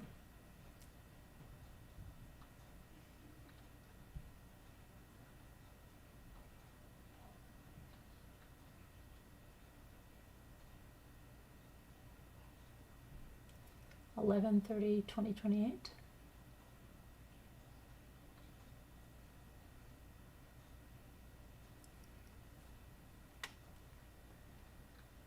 So what is this here?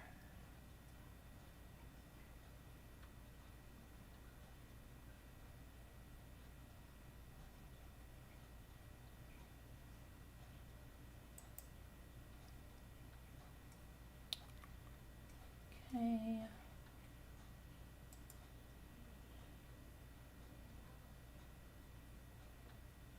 Offense date from 5/10/2020, 5/10/2020, that's the day she disappeared. Arrest date 5/5/2021. Look at that.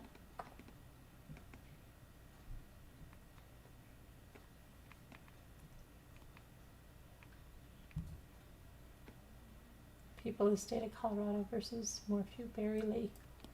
There's that Lee name, Barry Lee. Christopher Lee. Crystal Lee Kenny. Isn't that weird? Isn't that really weird? Look at that. You have Crystal Lee Kenny for Kelsey Barrett's murder, Colorado. I know she didn't live in Colorado, but it's just Crystal Lee Kenny, Christopher Lee Watts, and now Barry Lee Morphew. Isn't it Scott Lee Peterson? Is his middle name Lee also? Or not? Okay. Hi,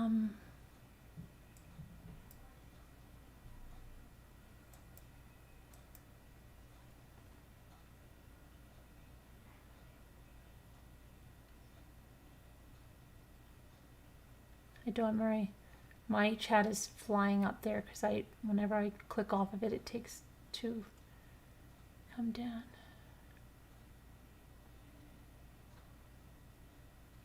Thought he would get away with this. He thought this is a good day. There are no further arrests. He pulled a breath. He says it's always the skin suits that get to live and breathe. We lose beautiful people. Sleeping Beauty says don't buy a house in Colorado. Mama Ames says I will never understand why keep the child if you're going to torture or neglect him or her.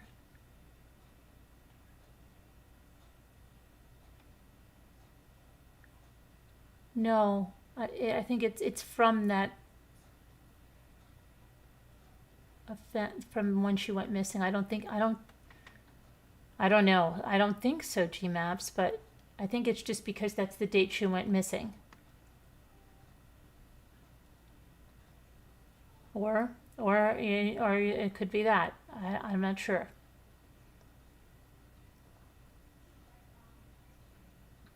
Maybe.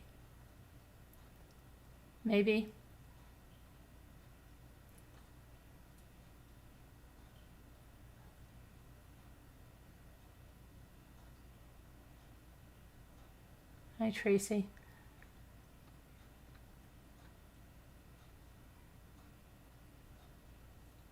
So, anybody else have any other questions or anything going on? Not, we'll wrap up here, and of course we'll talk about anything that comes in tonight, and I'm going to finish up with that trial. Does anybody know if the jury is deliberating, or they're just going to do it like they did the other one and just have them deliberate starting in the morning? Because if they started deliberating, they probably already have a verdict now, right? Did anybody get to finish that? I was in the middle of listening to the defense's closing arguments. Mark Seaver's got the death penalty. Judge Kyle was amazing. Yes.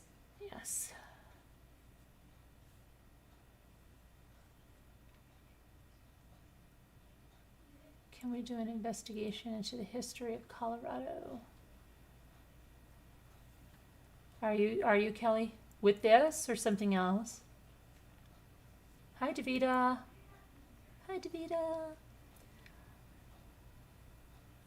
Barry's bail will be high. Yeah.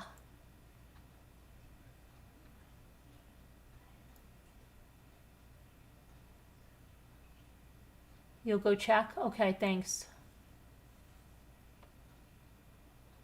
Am I Catholic by any chance? I am Catholic by any chance.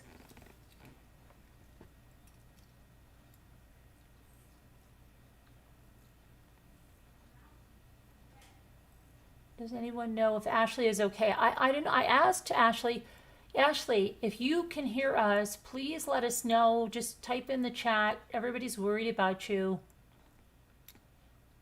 Davida, can you text her? Davida's here. Davida, can you just text her and ask her how everything is and that we're worried about her? And we just want to know if she's okay.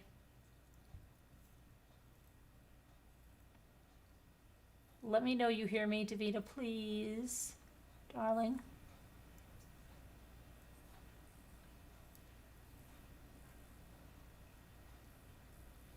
Hi, Karen H. Yeah, they did come from other states. He came from Indiana. Chris came from North Carolina. But I think Patrick Frazee was in the area all the time, wasn't he? Okay, Davida's going to text her. We'll see. The DA said yes, trying to influence a public servant, Marion. That was for Tracy of 3. Oh, okay.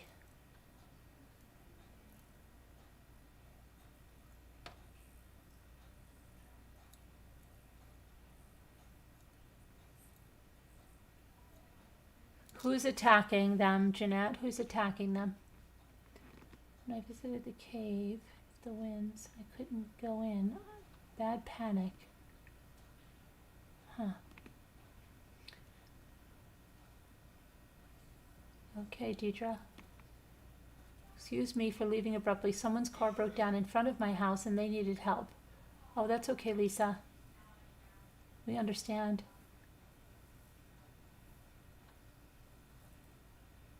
I don't know who she means is attacking them. Thank you, Carol. Lucy says, hit the likes, lovelies. Please.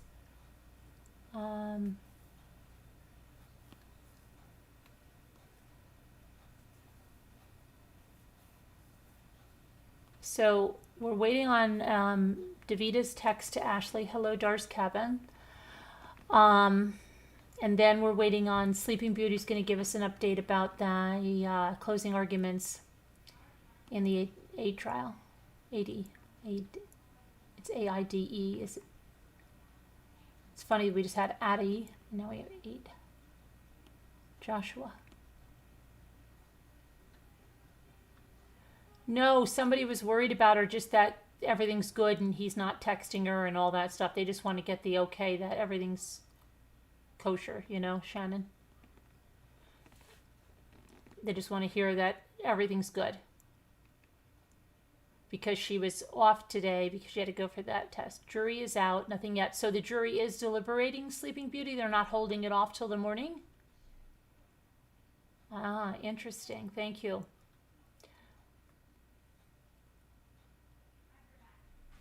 I meant to go to bed, but the drama kept me awake. People have been going off about the daughters, talking badly of them. No, they should not be doing that. Even if the daughters were brainwashed by the father or whatever, their own family is reaching out to those girls and they know the story and they're saying that they love them and they're there for them. You know, why should anybody be bashing them? They are victims in this. They are grieving the loss of their mother. Their father's arrested for the murder and dealing with all of that. The same way anybody that was kidnapped would have Stockholm's, syndrome. If he did brainwash them against the mother or the mother's family, they're victims of that. They didn't, they're very impressionable, and we don't know what he did to them, what he did to all of them, including Suzanne, to alienate her.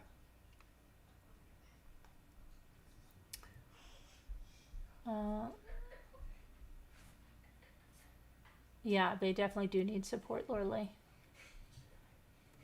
Barry asked her father first weeks off. He refused, so he got one of the daughters instead to sign over. Barry asked her father. I believe the land is very sacred, and so much of that land has been tourist developed. It is ceremonial, not sacred, not meant to be used that way. People have to remember what those poor daughters have been through. They probably didn't show up to the birthday memorial because they were with Barry. Yeah, probably. They must have done whatever he said, and they were heavily under his influence, it appears. My wife was friends with the Morphews, and I have permission from her to share some things. Okay, who's that? Tony? Your wife was friends with the Morphews, and you have permission from her to share some things. You want to share them in the chat, or did you want to call in? How did you want to share those things?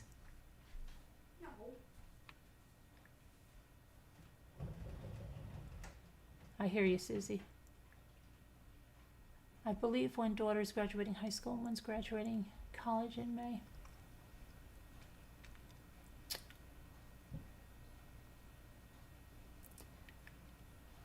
judge said the jury would deliberate until 8 p.m.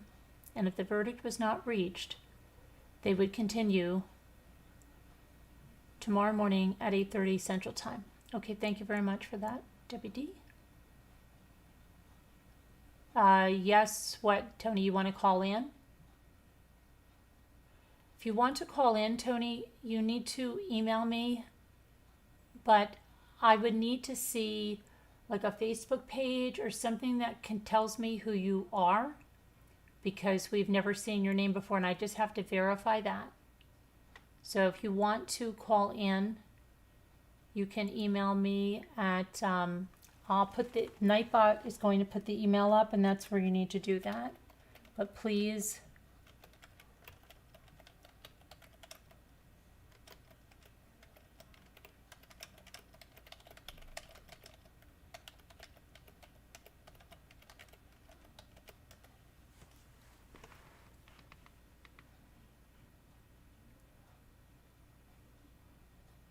Nightbot has the email, Carolyn@truecrimechat.org.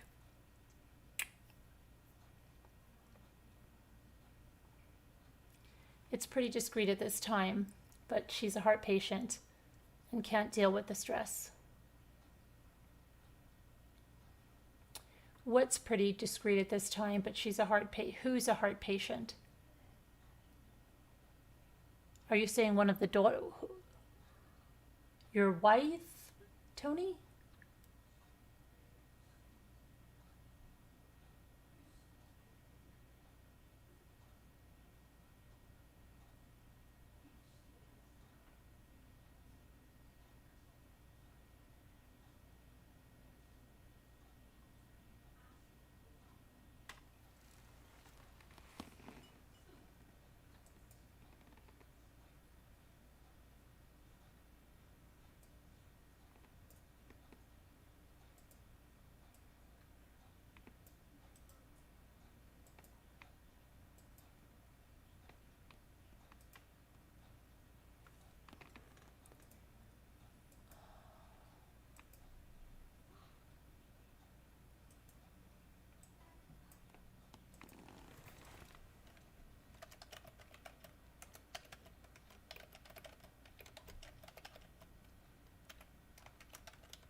Okay, let's see here.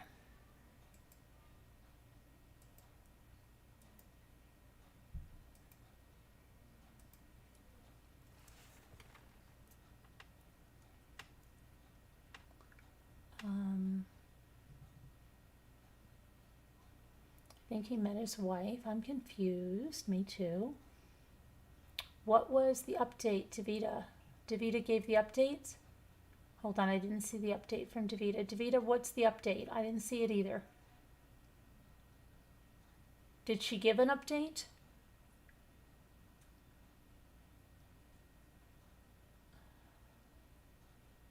I emailed Tony and told him I need a form of ID, like a Facebook page or an Instagram account, somewhere I can see that you're a real person, because, you know, safety reasons. I don't see one from Davida. Did Davida give an update on that?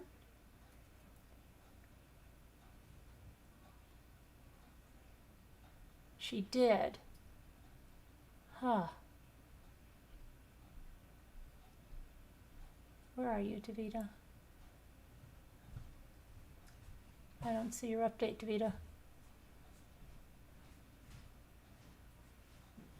Oh, here it is. Okay, she just texted me. She's been doing research.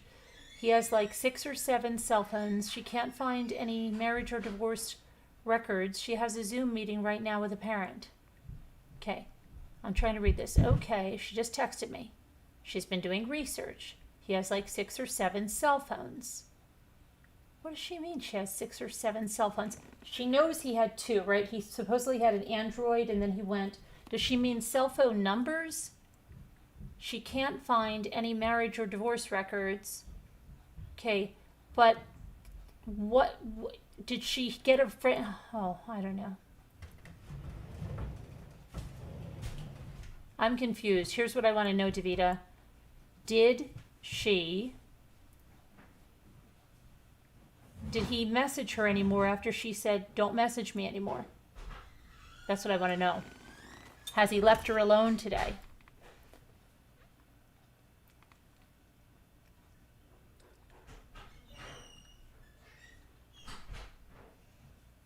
Yeah, that's what I want to know, Koopy. Let me see here. Okay, Tony, I sent you an email and I don't have anything from you. I have nothing from you. Nothing.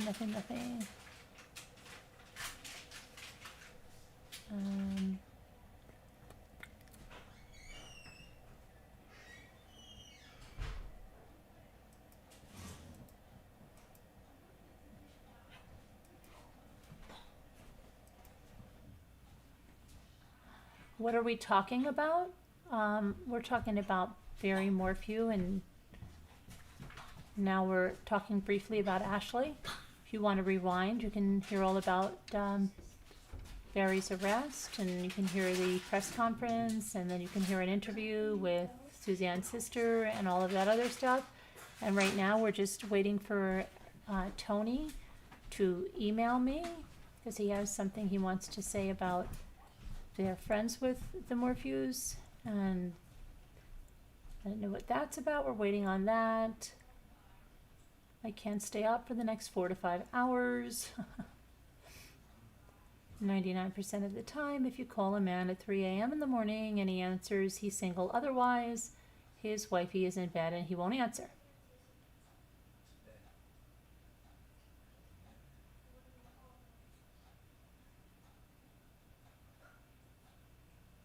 Let's see.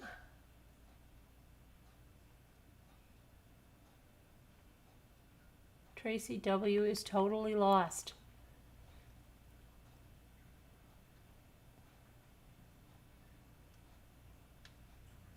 Oh, you missed it all since her decent date? Oh boy, you have a lot of catching up to do.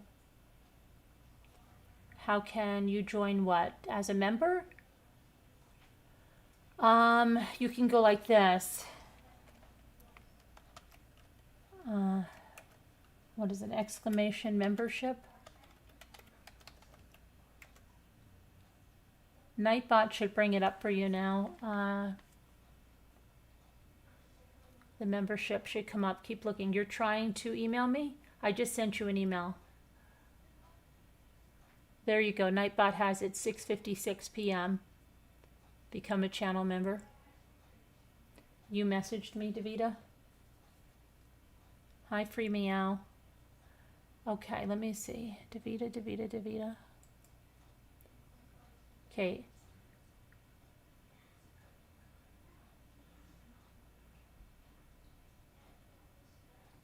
She said he texted her once.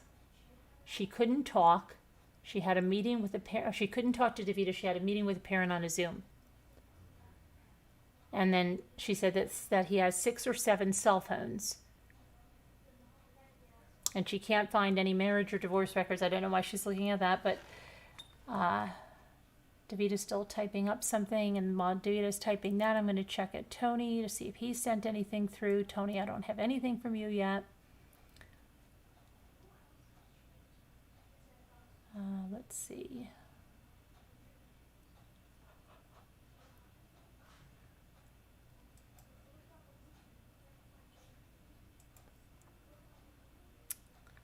Back to Davida. I'll go back to Davida. Back to Davida. Davida's still typing. Davida.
Okay, so I'm waiting for Davida. Come on, Davida.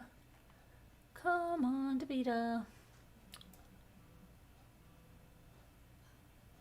She's still typing. I'm going to check for Tony now. Check for Tony. Nothing from Tony. Okay, Tony. I'm going to go back and check on Davida. She's still typing. Oh boy.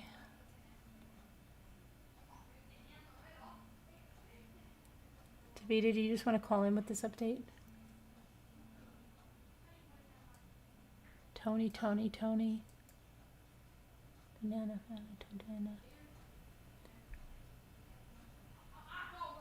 Let's see.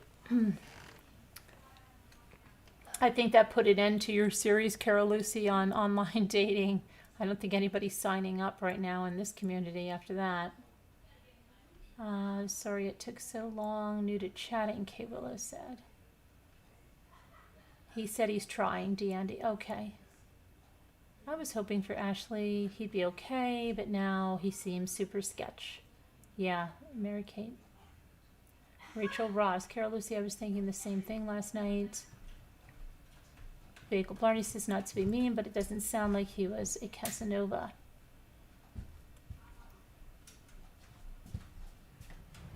Brooks Channel says, Mommy, does Tony have videos on his channel? I don't. I see a lot of Tony. Yeah, I haven't, he hasn't sent me anything yet that I can. There's a verdict.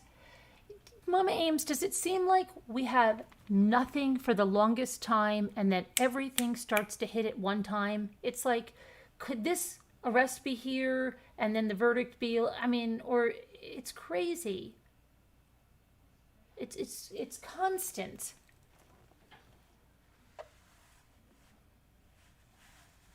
That everything just hits at one time. Nothing for the longest time, everything at the same time. How about we meet back tonight with Tony and Davida on the phone?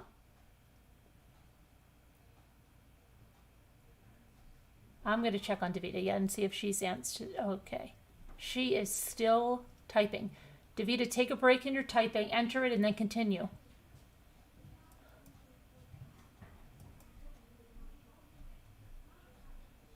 I'm really, I can't see a verdict other than guilty. What about everybody else?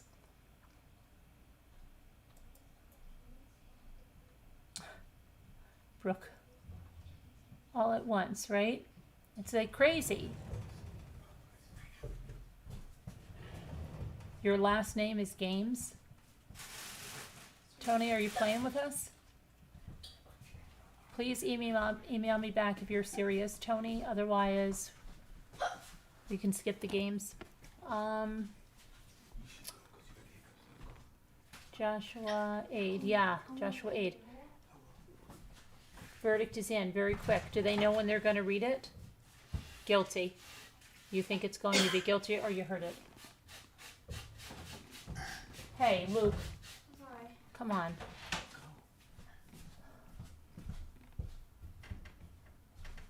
You did email me. Okay. Hang on.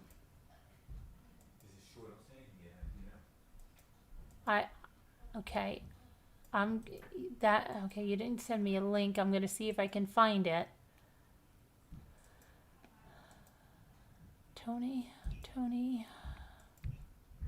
Let me see. Tony, I'm not finding that.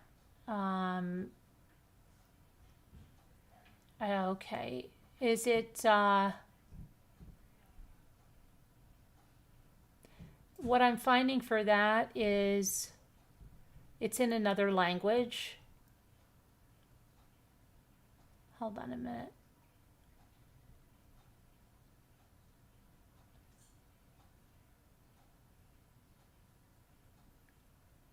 I don't know. Are you under Sir Tony on your social media? Because I have to send you a message on social media to make sure that is you.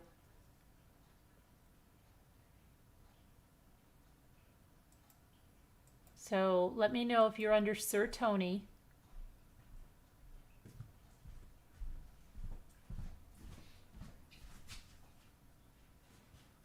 Yeah, I know Carol Lucy. I'm still waiting for her to finish that. There was something in another language, but no, it wasn't all in there. Is it under Sir Tony on Instagram and stuff? No. Tony, do you know how to send a URL, a link? Can you send me a link to something? Because I need to send you a message to verify you're not good at linking. Okay. Do you know how to take a screenshot? Could you take a screenshot of your Facebook page so that I can see which one it is and I'll try to find you myself?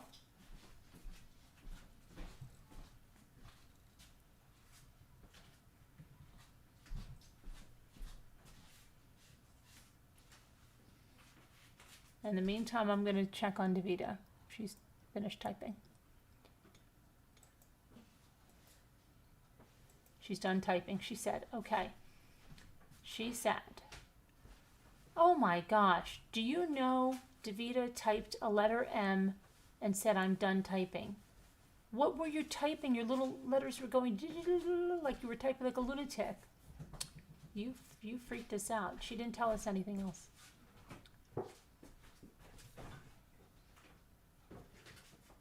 That was a letdown.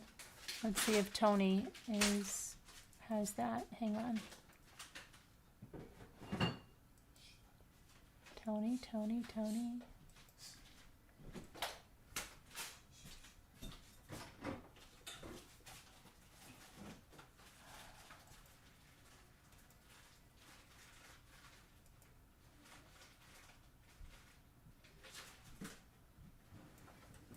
What is that website? Is that your website?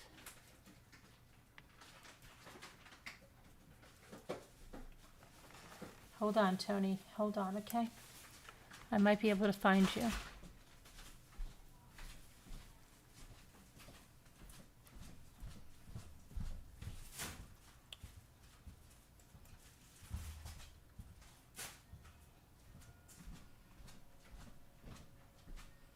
Not finding you like that. I'm going to try what is that website that you were on there.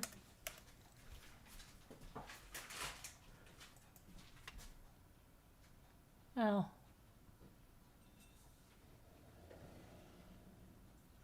So you're on it's some Colorado Alpine site. I don't know what that is. Okay, doesn't have a website set up. All right, so Tony, I'm gonna wait until you can provide me with something. Did we get a verdict yet?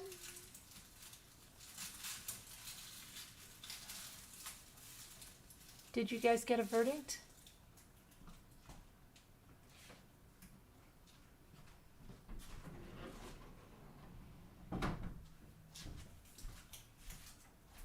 Did Josh, was he found guilty? Let me look. I'll look it up.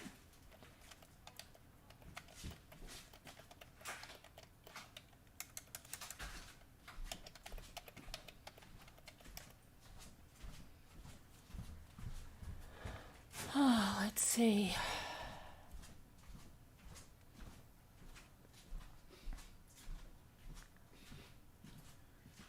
Jimmy, can you see that there's supposed to be a verdict in on that case right there? That I was on the one I was watching. Joshua Aide, Aide. Okay, well, let's see if you showed up here.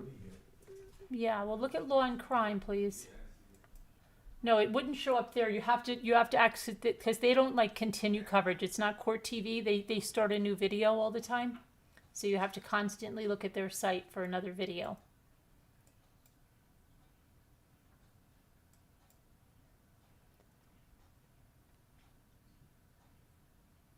Okay, now.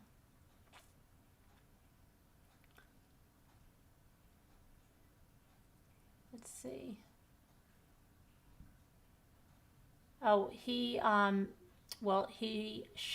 broke, his girlfriend dumped him after 5 years, and he had a Chevy Tahoe that was his on her property, and she wanted it off there, and she had to change something in the radiator or some part of it, okay? And he said, do not touch my car, don't do it. And she was there with two men, and he shot, what was it? Was the man that was shot, was that her father? I believe it was her father. Then the other man was a friend, and he was shot in the face, in the forehead. She was shot, and those two survived, but the other man died, 59 years old, I believe he was, and oh, he's got a screenshot for me. Okay, and that's the verdict we're waiting for. It was done by Joshua Aide, and the evidence seems pretty overwhelming. GMAPs, you did? Okay. You could send it to me, GMAPs, if you want. I don't have anything new from Tony. Tony's emailing from a Colorado website, it looks like, but it's not one that's set up.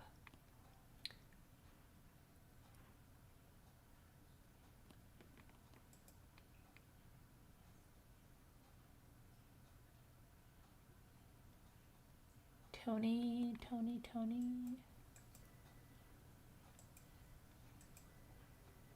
Tony, where are you?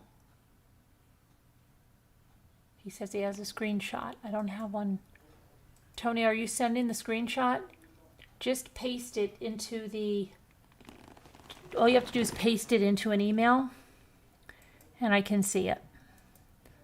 But I don't have anything. GMAPs, if you could email that to me, that would be really great. Thanks. Do they have a verdict, Jimmy? I know they do, but I'm trying to get it. I want to hear it come from the horse's mouth. You want to hear it come from... I don't know what he said.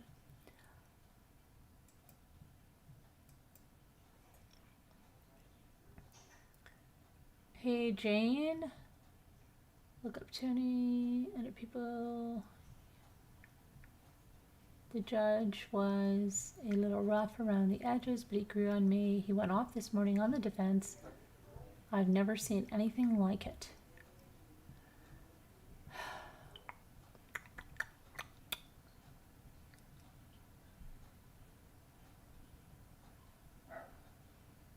Tony.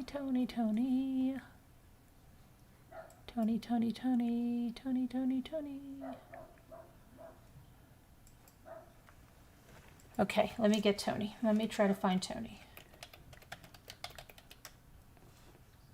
When I find you, Tony, I'm going to send you a Facebook message. Let's see. Guilty. He's guilty on all three. The verdict is guilty. That's no real shocker there.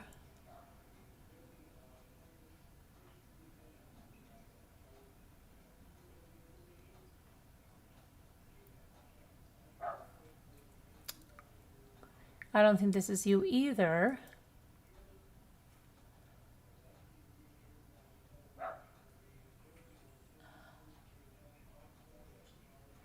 Guilty on all three. Guilty on all three charges.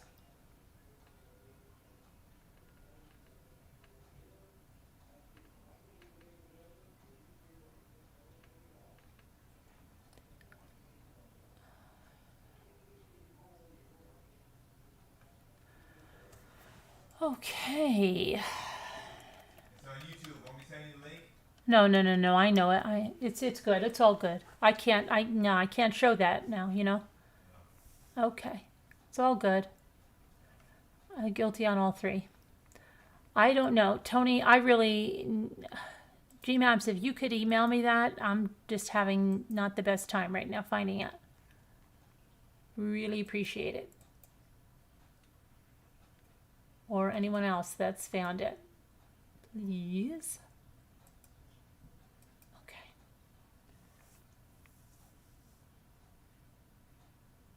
No shocker, right?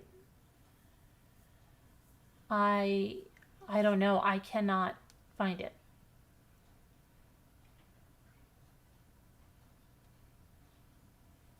You did, GMAPs. Okay, thank you.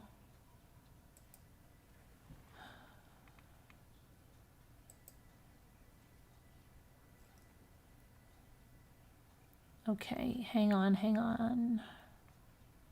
Okay.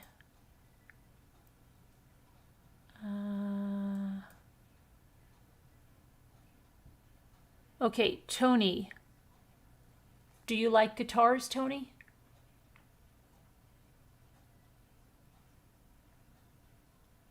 Tony, if this is you, I don't want to message this guy if this is not Tony, because I don't want this guy to think I'm interested in him or something, you know what I mean, and get the wrong idea. Tony, can you please tell me if you have guitars? Just let me know if this is you, because I don't want to message you if this is not you.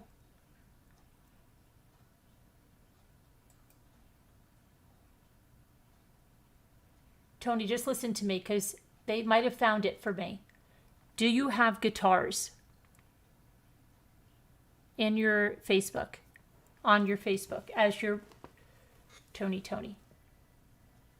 That's you. I'm going to send you a message right now on Facebook. Just send it back to me so I know you are who you are, okay? And then I'll give you the number. Thank you, GMEPS.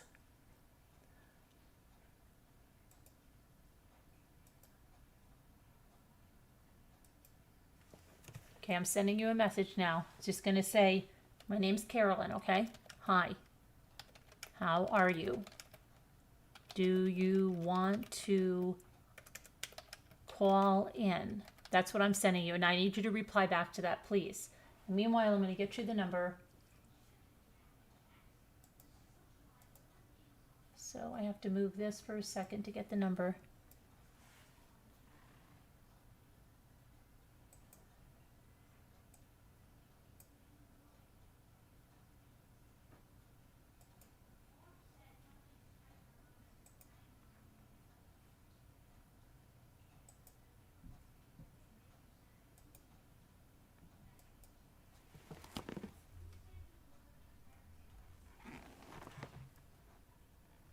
Okay, so buttons on a shirt. Okay, I have the number, and so I need you, hold on, how do I get this back here? Okay, so I need you to email me, to message me back. He did. Okay, you gave me your number, but I'm going to give you a number, okay? Or you can click on the link. Do you know how to use Zoom? Oh, shoot. What did that do? Okay, yes, it did. Okay. Now, I know there's a lot of stuff coming through. You can click on the Zoom link, okay? And that will get you in. Or you can call just one of those numbers and enter the stuff there that's up there. Okay, but I can't call you because it won't be on here.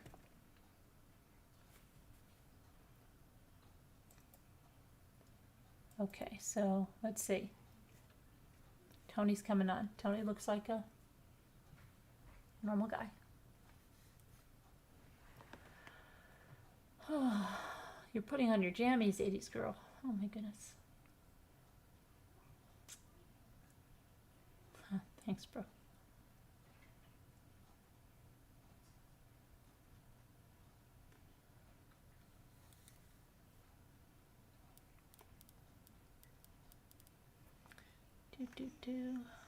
Let's see. So, guilty.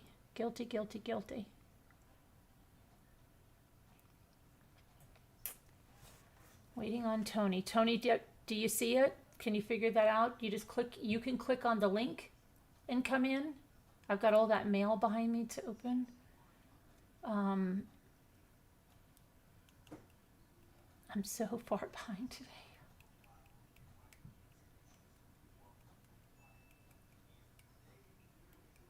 Okay, Willow. Tony, where are you? I sent you the message, Tony. Oh, I'm in New York, Tony.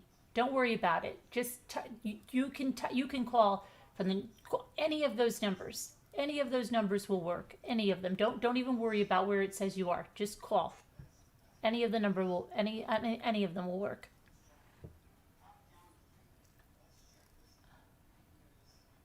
There's a lot of information there, but it's really not scary.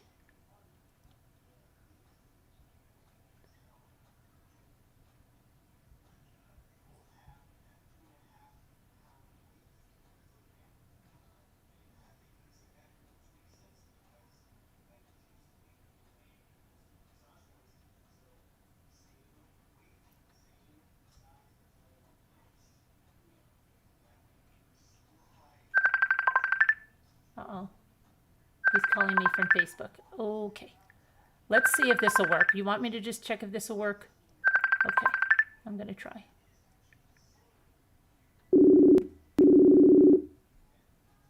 Tony? Uh-oh. How come it's not? Tony? It's not. It's not. I don't know what's happening. Tony, listen. Let me see here. Okay, Tony, here. I'm gonna just put a number. I'm gonna go in that thing. Maybe that's a little bit crazy and you can't figure it out. So here, what I need you to do, okay, is call this number here.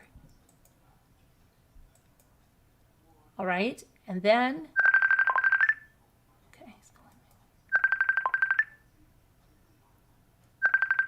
see, I'm accepting it and it's not, Tony, this is some reason this is not happening, okay, because I'm on a Zoom, so I can't be on a video call with you. I'm giving you the number, okay? Please call the number that I'm giving you, and then please call that number, and then here is your meeting ID and passcode, okay? Putting that in there too. Just call that number that I put in there, and there's the meeting ID and passcode. Do you see that? Please just call on that number.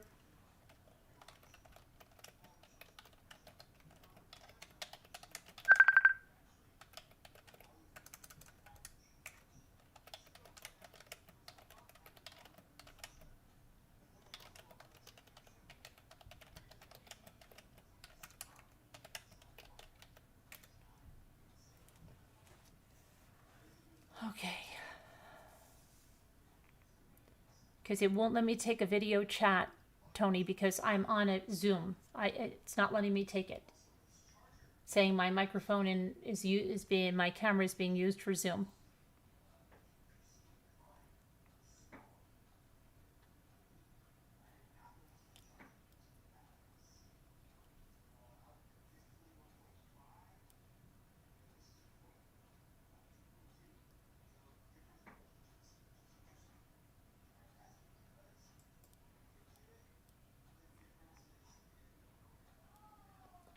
Yeah, Tony, just call on your regular phone. And make sure your YouTube is turned down. Just turn your YouTube down and just call on your phone, please.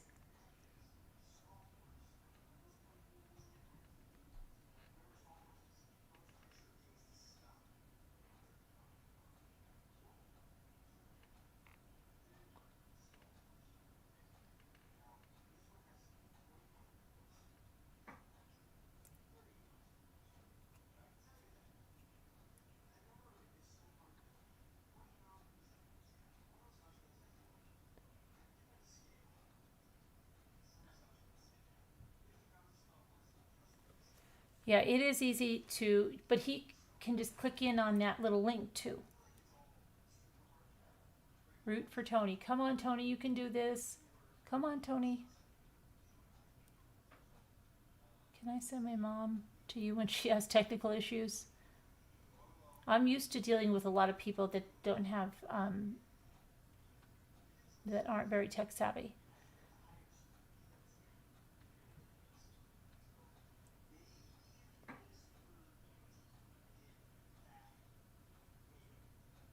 Hi, Nanette, how are you? Come on, Tony, let's go.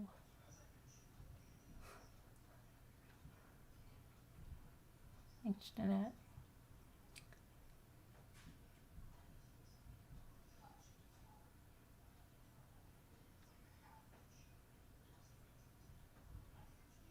Carol is there.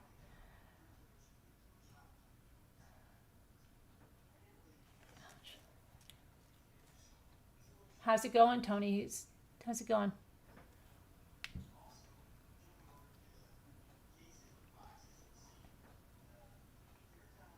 Hi, Pipple. How's it going, Tony? Oh, Tony's here.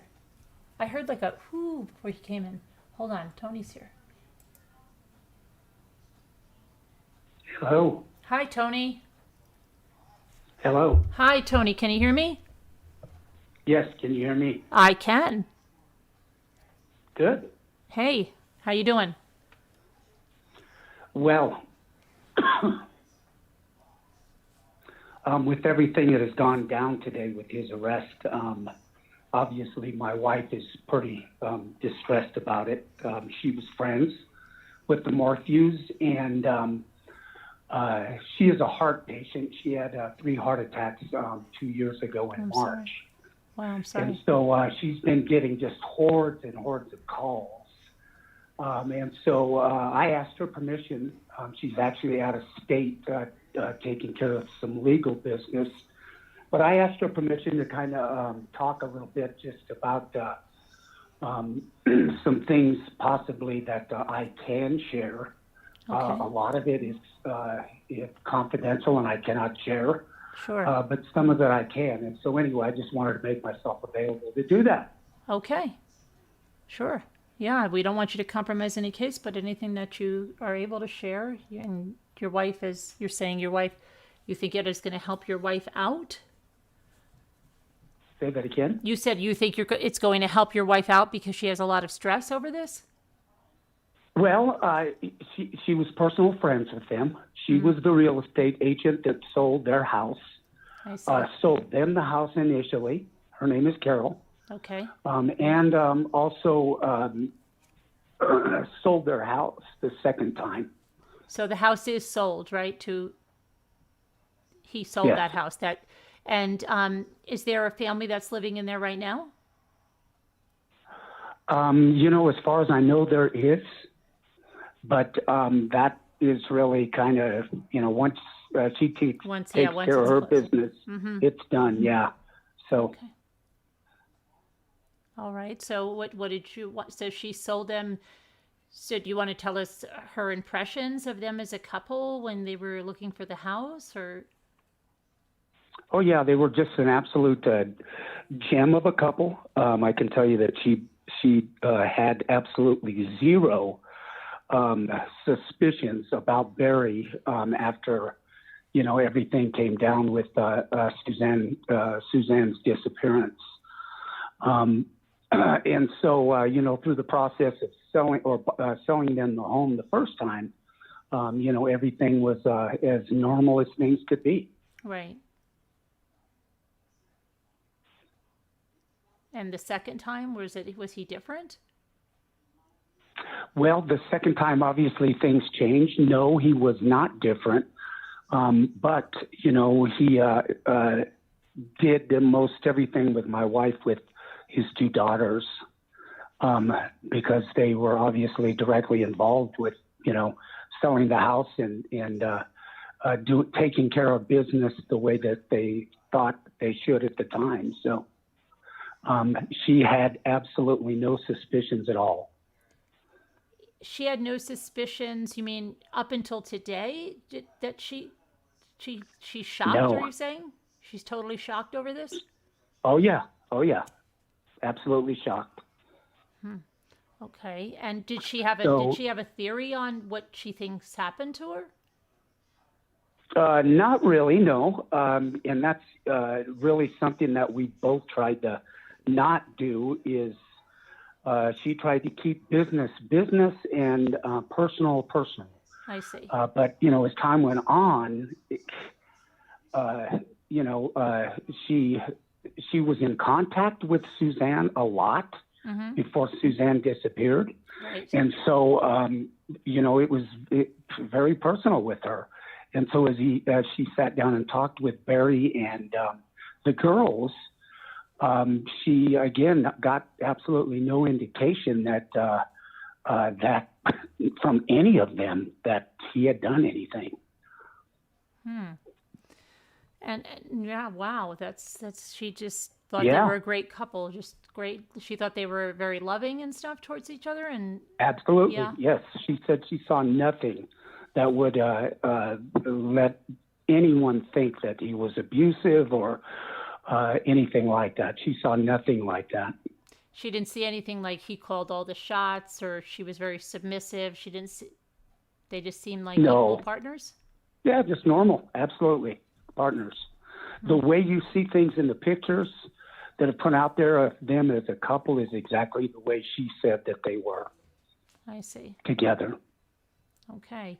And now, when you say she was in contact with Suzanne before her disappearance, was that because she wanted to sell the house? No, they were friends. They were just friends. Okay. Exactly. Yeah. So they became friends, and Through the business. Yep. Did she ever meet any of Suzanne's family, like her sister or her brother? Not that I know of. Okay. And the girls, how are they? Do you know how the girls are doing? Well, all I can say about that is prayer is a big part of their lives, and right. They need it, and it's devastation. Yeah, definitely.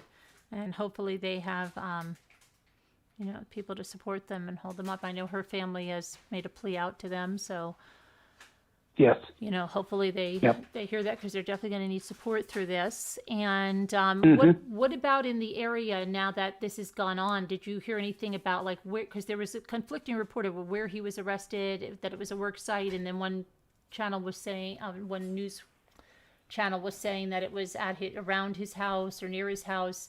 Do you know where he was actually arrested? And I do not. Okay. And had you run into him recently, or did you have impressions of him? No, I never personally met him. Everything that I'm sharing are things that I was given permission to share from my wife, because she has been just lambasted with cell phone calls and emails and whatnot from the press. So they're calling her because they know she was the realtor? Yes, and friends also. And friends, okay. And I don't know. Let me see if the chat has any questions for you. Any questions for Tony? Anyone? Let me see here. Takes a minute because we have a little delay. So no problem. Okay. Oh, we know about minutes from me getting on here, right? Yeah. Let's see. I heard a rumor earlier on another site that I'd like to set straight. Okay. Someone said that Barry had, as soon as he could, had sold all of Suzanne's clothes and her personal items. That's an absolute lie. And I do have pictures to support that. He, as far as what my wife told me, he really was an open book to, for her. She had to go through the house. She had to take pictures. She had to do a lot of things in that house to be able to list it. And so a lot of just stupid rumors were flying around as to whether, there was blood in the house, whether there was cleaning supplies and clothes gone, and where all the trophies, that he had in the house came from. And a lot of things that, just got misconstrued as time went on because people didn't know. I see. Okay, so you're just saying that he didn't sell off all her stuff, and no. Do you know what? I mean, do you know what eventually happened to it, or did he? It all got moved eventually, and after that, I really don't know. But once that when they bought the home, the Morphews, it was furnished. It was furnished. So all the trophies and whatnot that were up on the walls, they were there when they moved in. And so when they left a lot of that stuff there. I see. And so it was only their personal items, as far as I know, that got moved out whenever he moved out. I see. Okay. And did he buy another house around there? I thought that they were looking at purchasing a property before Suzanne disappeared. And whether that, and I know that he did not ever build on that. So I don't know personally where he moved or not after he left the house. Okay, so Poncha Springs, is that near where they had their house? Yes, Yeah. that's actually the address. Okay. All right, because so let's see. So everybody said, well, not I'm sure we all want to give condolences to your wife on the loss of her friend, and to you too as well. And hope that she deals with this stress okay, and it doesn't impact her health in any type of a detrimental way. And that she doesn't have like she's able to ground herself with this stuff and all this barrage of phone calls. But I appreciate you calling in, and let me see if they have any. Let's see. When was the last time your wife? When was the last time your wife spoke to Suzanne? Do you know around how close to when she disappeared? I would say it was with probably the last month or two before she disappeared, and we're Christians, and so was Suzanne. Right. And so there was an interconnection with them trying to find a church. I was actually a pastor out there in,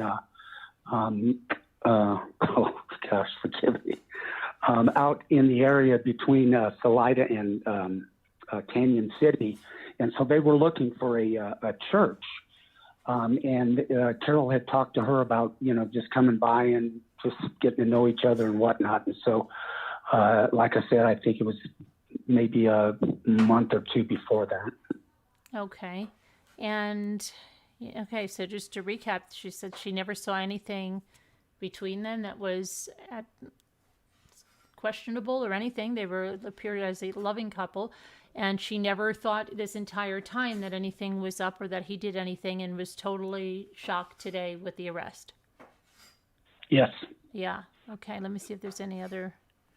And that Barry never sold off things like it's been reported somewhere else. So that they were packed up and moved out, and the house was bought furnished, and they left a great deal of that behind. Let's see. Correct. Yeah. Okay. And do you know if in this time did she ever see if Barry was involved with someone else, or did you know if he had a girlfriend? None of that ever got brought up to me by my wife, so I assume that she didn't see anyone Okay. that he was involved with. Was there a lot of talk in the area, like where you live, about this case? Like, I mean, we say that again. In the area where you live, was there talk amongst the town people about this case and what they thought or saw or anything?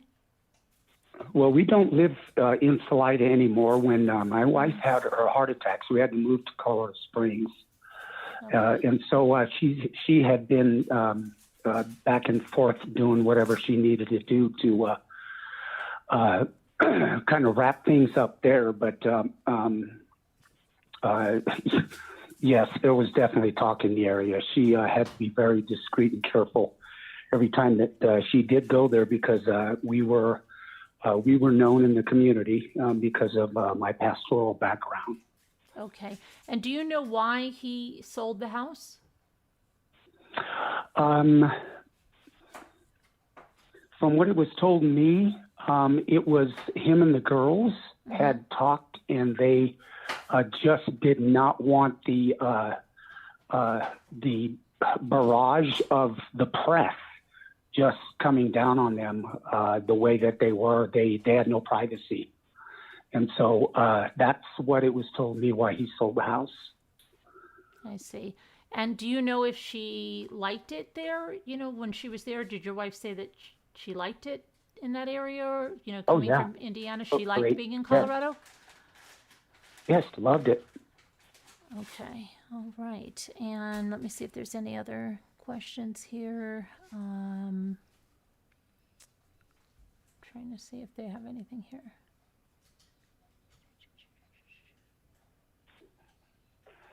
You guys have any other questions? Type them up.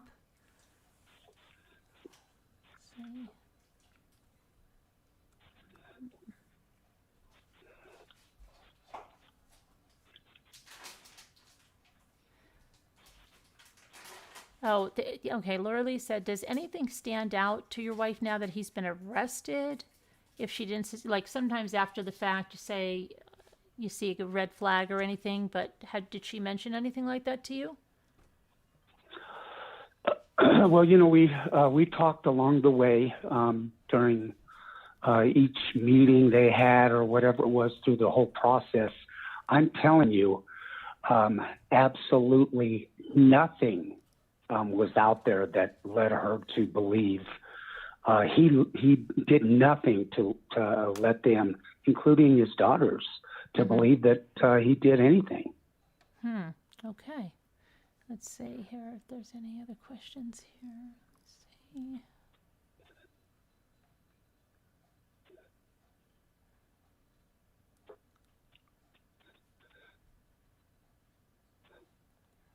Hey there, Deb. Oh, okay. So Brooke said, why did Barry need ownership when Suzanne went missing, or do you know? Is it because he needed it for the sale of the house and they couldn't find her? Yes. Yes. Yes. Yeah, there's a stipulation in the real estate laws that pertained, I guess, to that him being able to sell the home without her. Okay. Let's see if anybody else has anything. Type up your question if you have any.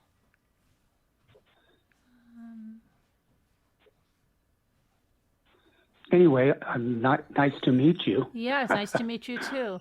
So the Kelly Advocate says, thank you. Very sad for your wife. A disaster. So sad for the daughters. Yes, the daughters. It's really sad, huh? Carol Lucy says, your wife sounds like a loving, trusting Christian woman. Tony, God love her. Let's see. If Barry is in a condo, where does he keep his landscaping big equipment? Sally King says, do you know if he has a yard or something that he keeps his equipment at? No clue. Okay. What did your wife think of Barry's video, the one he made after she was disappearing and pleading? I guess if she thought there was nothing wrong, then she must have just thought it was a husband pleading for his wife. Mm-hmm. Yeah, she didn't find anything. Yeah.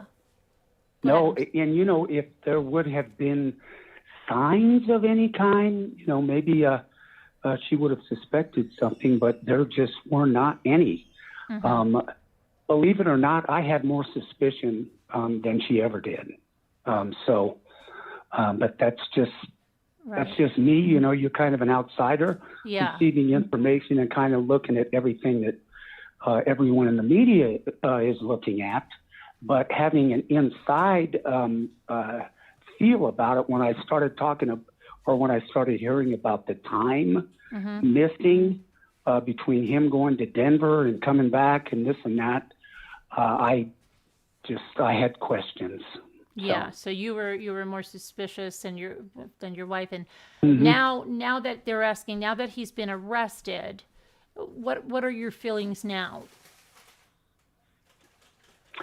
Well, time will tell. I as I said, I am a Christian, and until he's convicted, I've just got to sit back and watch. Right. And I hope that my feelings are wrong. As to my own suspicions, I really do. But on the other hand, all I want is I want justice to be done regardless for Suzanne. Absolutely. And her family. Yes, absolutely. So that's my feeling, really. Yes, and what did you think about her sister saying, reaching out to the girls and saying that she still loved Barry, but he just did a really bad thing? That's pretty big of her, right? And yeah. To say that. We'll see. I pray that, it's not the case, but, Chaffee County has done a great job along with whatever else authorities that have been involved in this, in making sure that when they arrested him, they've got some evidence for sure. So, and I know from a personal experience with my wife that they have not let up, and it showed today. So I'm just really glad. Yeah, it's that's what anybody wants is justice for Suzanne and her family, and of course, if she is deceased, that her body be found and given back to Yes. the family so they can put her to rest, right? Yes. And hopefully they will get that if because they're saying that they consider this that she's not alive, and then we don't know why. It could be they found significant blood somewhere or something that would lead them to that, and they wouldn't go to take this to the attorney general to the state's attorney's office if it wasn't if they didn't have evidence she said there to prosecute this, right? Because they want this prosecuted, and the state's not going to take a case if there's not sufficient evidence. So they're just not going to give That's us right. the arrest affidavit. But you haven't heard anything going around about what they might have had on him to make this arrest, right? No. That's all been hush hush, and as it should be. Yes. For this investigation, but we'll find out in due time, and I'm sure whatever they have is significant. And like I said, all we want is justice to be done. And I think a lot of us had suspicions about him, some maybe not, but your wife having met them and not having, that's very interesting. Yes. Yeah. And is your wife usually a really good judge of character? Like, has she or does she get fooled many times? You know what I'm saying? Like, you through the church, you must meet a lot of people, and I'm sure you've had people that have been not who they said they were, or not who they appeared to be. Was she always a good judge of that in your eyes, or did you find that she was too trusting? Or you know what I'm saying? Well, she's been in real estate for 30 some years, so she's had a lot of dealings with people business wise.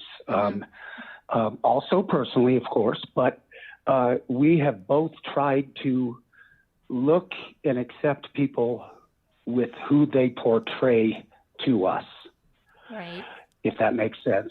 And so she, in my opinion, has a good read for, with someone who's just trying to take advantage of her or, just give her a line or whatever it is. But we try not to do anything that would seem judgmental, right? On a person's character, because you really don't know, until, in fact, if Barry did this, you really just didn't know, and so that's kind of how she is also. It's just not to be too judgmental, and she certainly wasn't in their case. Right. She just took Barry and Suzanne the way that they portrayed themselves in front of her. Right. And there wasn't anything that was negative at all. Right. And like, even when, I think it's important that you said when he went to sell this house, she didn't, sense any kind of like desperation or that he was like, I just want to get the money and I want to get, she wasn't sensing anything like that, you said, right? Nope, absolutely not. It was really about him and the girls just not being able to have any privacy around there. Okay. And let's see here. Let me see if there's any more questions. Barry lawyered up. Yeah, he has an attorney. That's right. Everybody's saying thoughts and prayers for your wife. She do them. That's probably why she can't believe it. Appreciate that. Let's see. Faith and personal judgment will be shaken for sure. Let's see. Oh, did your wife think that Suzanne, did she know her as a cyclist, that's what she would do, go for a bike ride? Was that something that she would do? Yes. Okay. Yeah. She was very active that way. Mm-hmm. Tried to stay in shape. She had cancer before. Right. And so she was definitely an outdoors person, and she knew what she was doing. Okay. And I'm telling you this in the way that my wife had talked after her disappearance. She said it made absolute sense for her if she was abducted while she was out biking. That wasn't anything unusual at all. Okay. She thought, okay. And what about, like, did you see when he wrote that, like, any of his behavior afterwards? Did she, when they said, I don't know, about the hotel and the chlorine, all of that, did she just think, oh, well, that doesn't sound suspicious, there's a good explanation for that kind of stuff? Say that again. The hotel. Okay. I don't understand His that part. behavior after the fact, like when they found out when he was away, when she disappeared, and then the coworker said that the hotel room smelled like chlorine and stuff, like bleach. Did you ever hear that? And when he was in the convenience store and he just wrote down some stuff about her on the back of a receipt, but never put like her height or her weight or her eye color or hair color, but he just described her clothing and the bicycle and a helmet. Did your wife find any of that strange? I honestly, that had to be something that was brought out here in the last few months, because she really didn't. She kind of stopped following the case as it was brought out on the media. So if we're watching the news, and a story came out, anything new, that's we paid attention to that. But I don't know that she even knows about those things. I didn't. Until today, when I started looking around on YouTube. Right. And Brooke is just saying the same thing. She says, would it be weird for her to go out on a bike ride on Mother's Day weekend if her daughters were supposed to be coming? But you don't think that was strange, right? She didn't think that was strange? Could not. Yeah, I couldn't say, honestly. Yeah. It wouldn't seem like anything strange, but who knows? Right, but she was a very active person, always, biking is something she did regularly. Okay. Yes. Let me see if they have any other questions. Okay. And did you know about Barry's hunting? That he liked to go hunting? After, let's see. Yes, I did, because I knew the people that owned the house before the Morphews bought it. And I knew I had been in that house, and because I did some work for them. And anyway, I knew that they like trophies and stuff like that. So when the process was going through with them, the Morphews wanting to buy the home, I do remember my wife saying that the former owners want to leave everything if the person is a hunter, and Barry is. And so he really wanted to leave those the trophies up there. Okay. And by the trophies, I just want to, you mean like the animals? Yes. Right. Yes. Okay. Because I'm just saying that in case someone didn't see that and they're thinking like, trophies, like sports trophies or something. Right. No, but they're the heads, and how they taxidermy them and put them in. Yeah, that's what we're talking about for anybody that doesn't know that. Let's see here if there's anything. And did you just stumble upon our channel here tonight? They just want to say, how did you find us tonight? Did you just stumble on this because of the? What I did was, when this came out, I really, I wasn't able to see the press conference, and I was looking around for it, possibly live. And so I had seen some things on another live channel that it's like, you know what, these people, you still got rumors and stuff going around. And I attempted to try another channel to share some info with them, but apparently they just didn't see the whatever, my types. And so anyway, I had looked up Barry Morphew live and saw yours.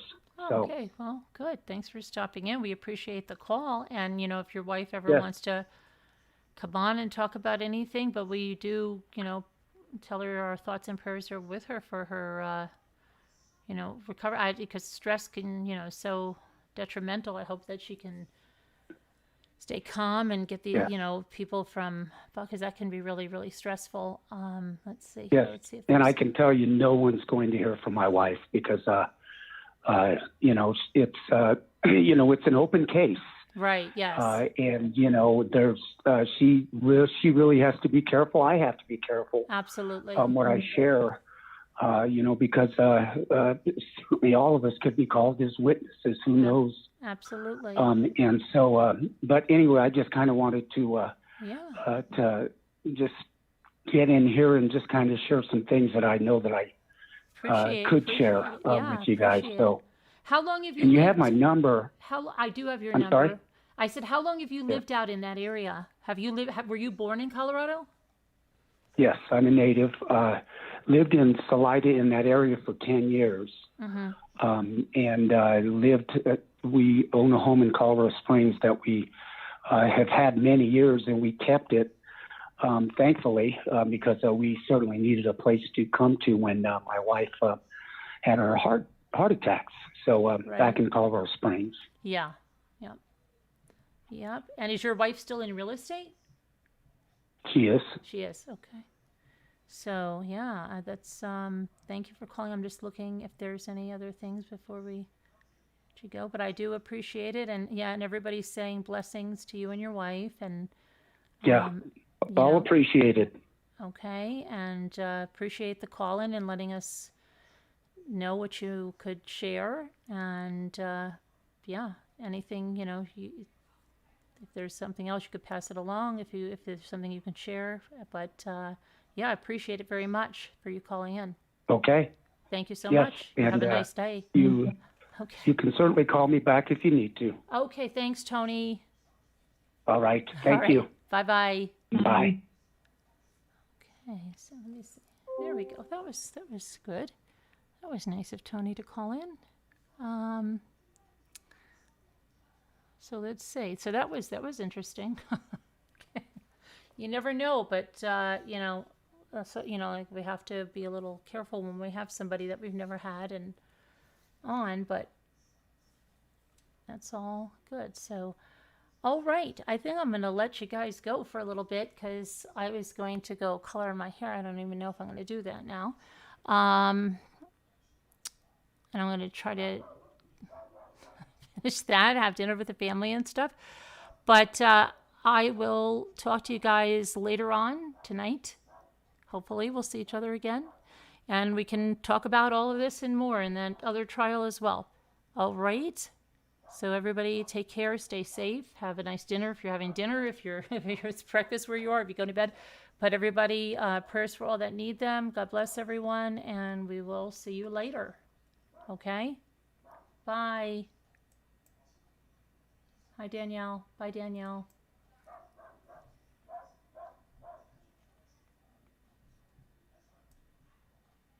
Thanks, Kelly.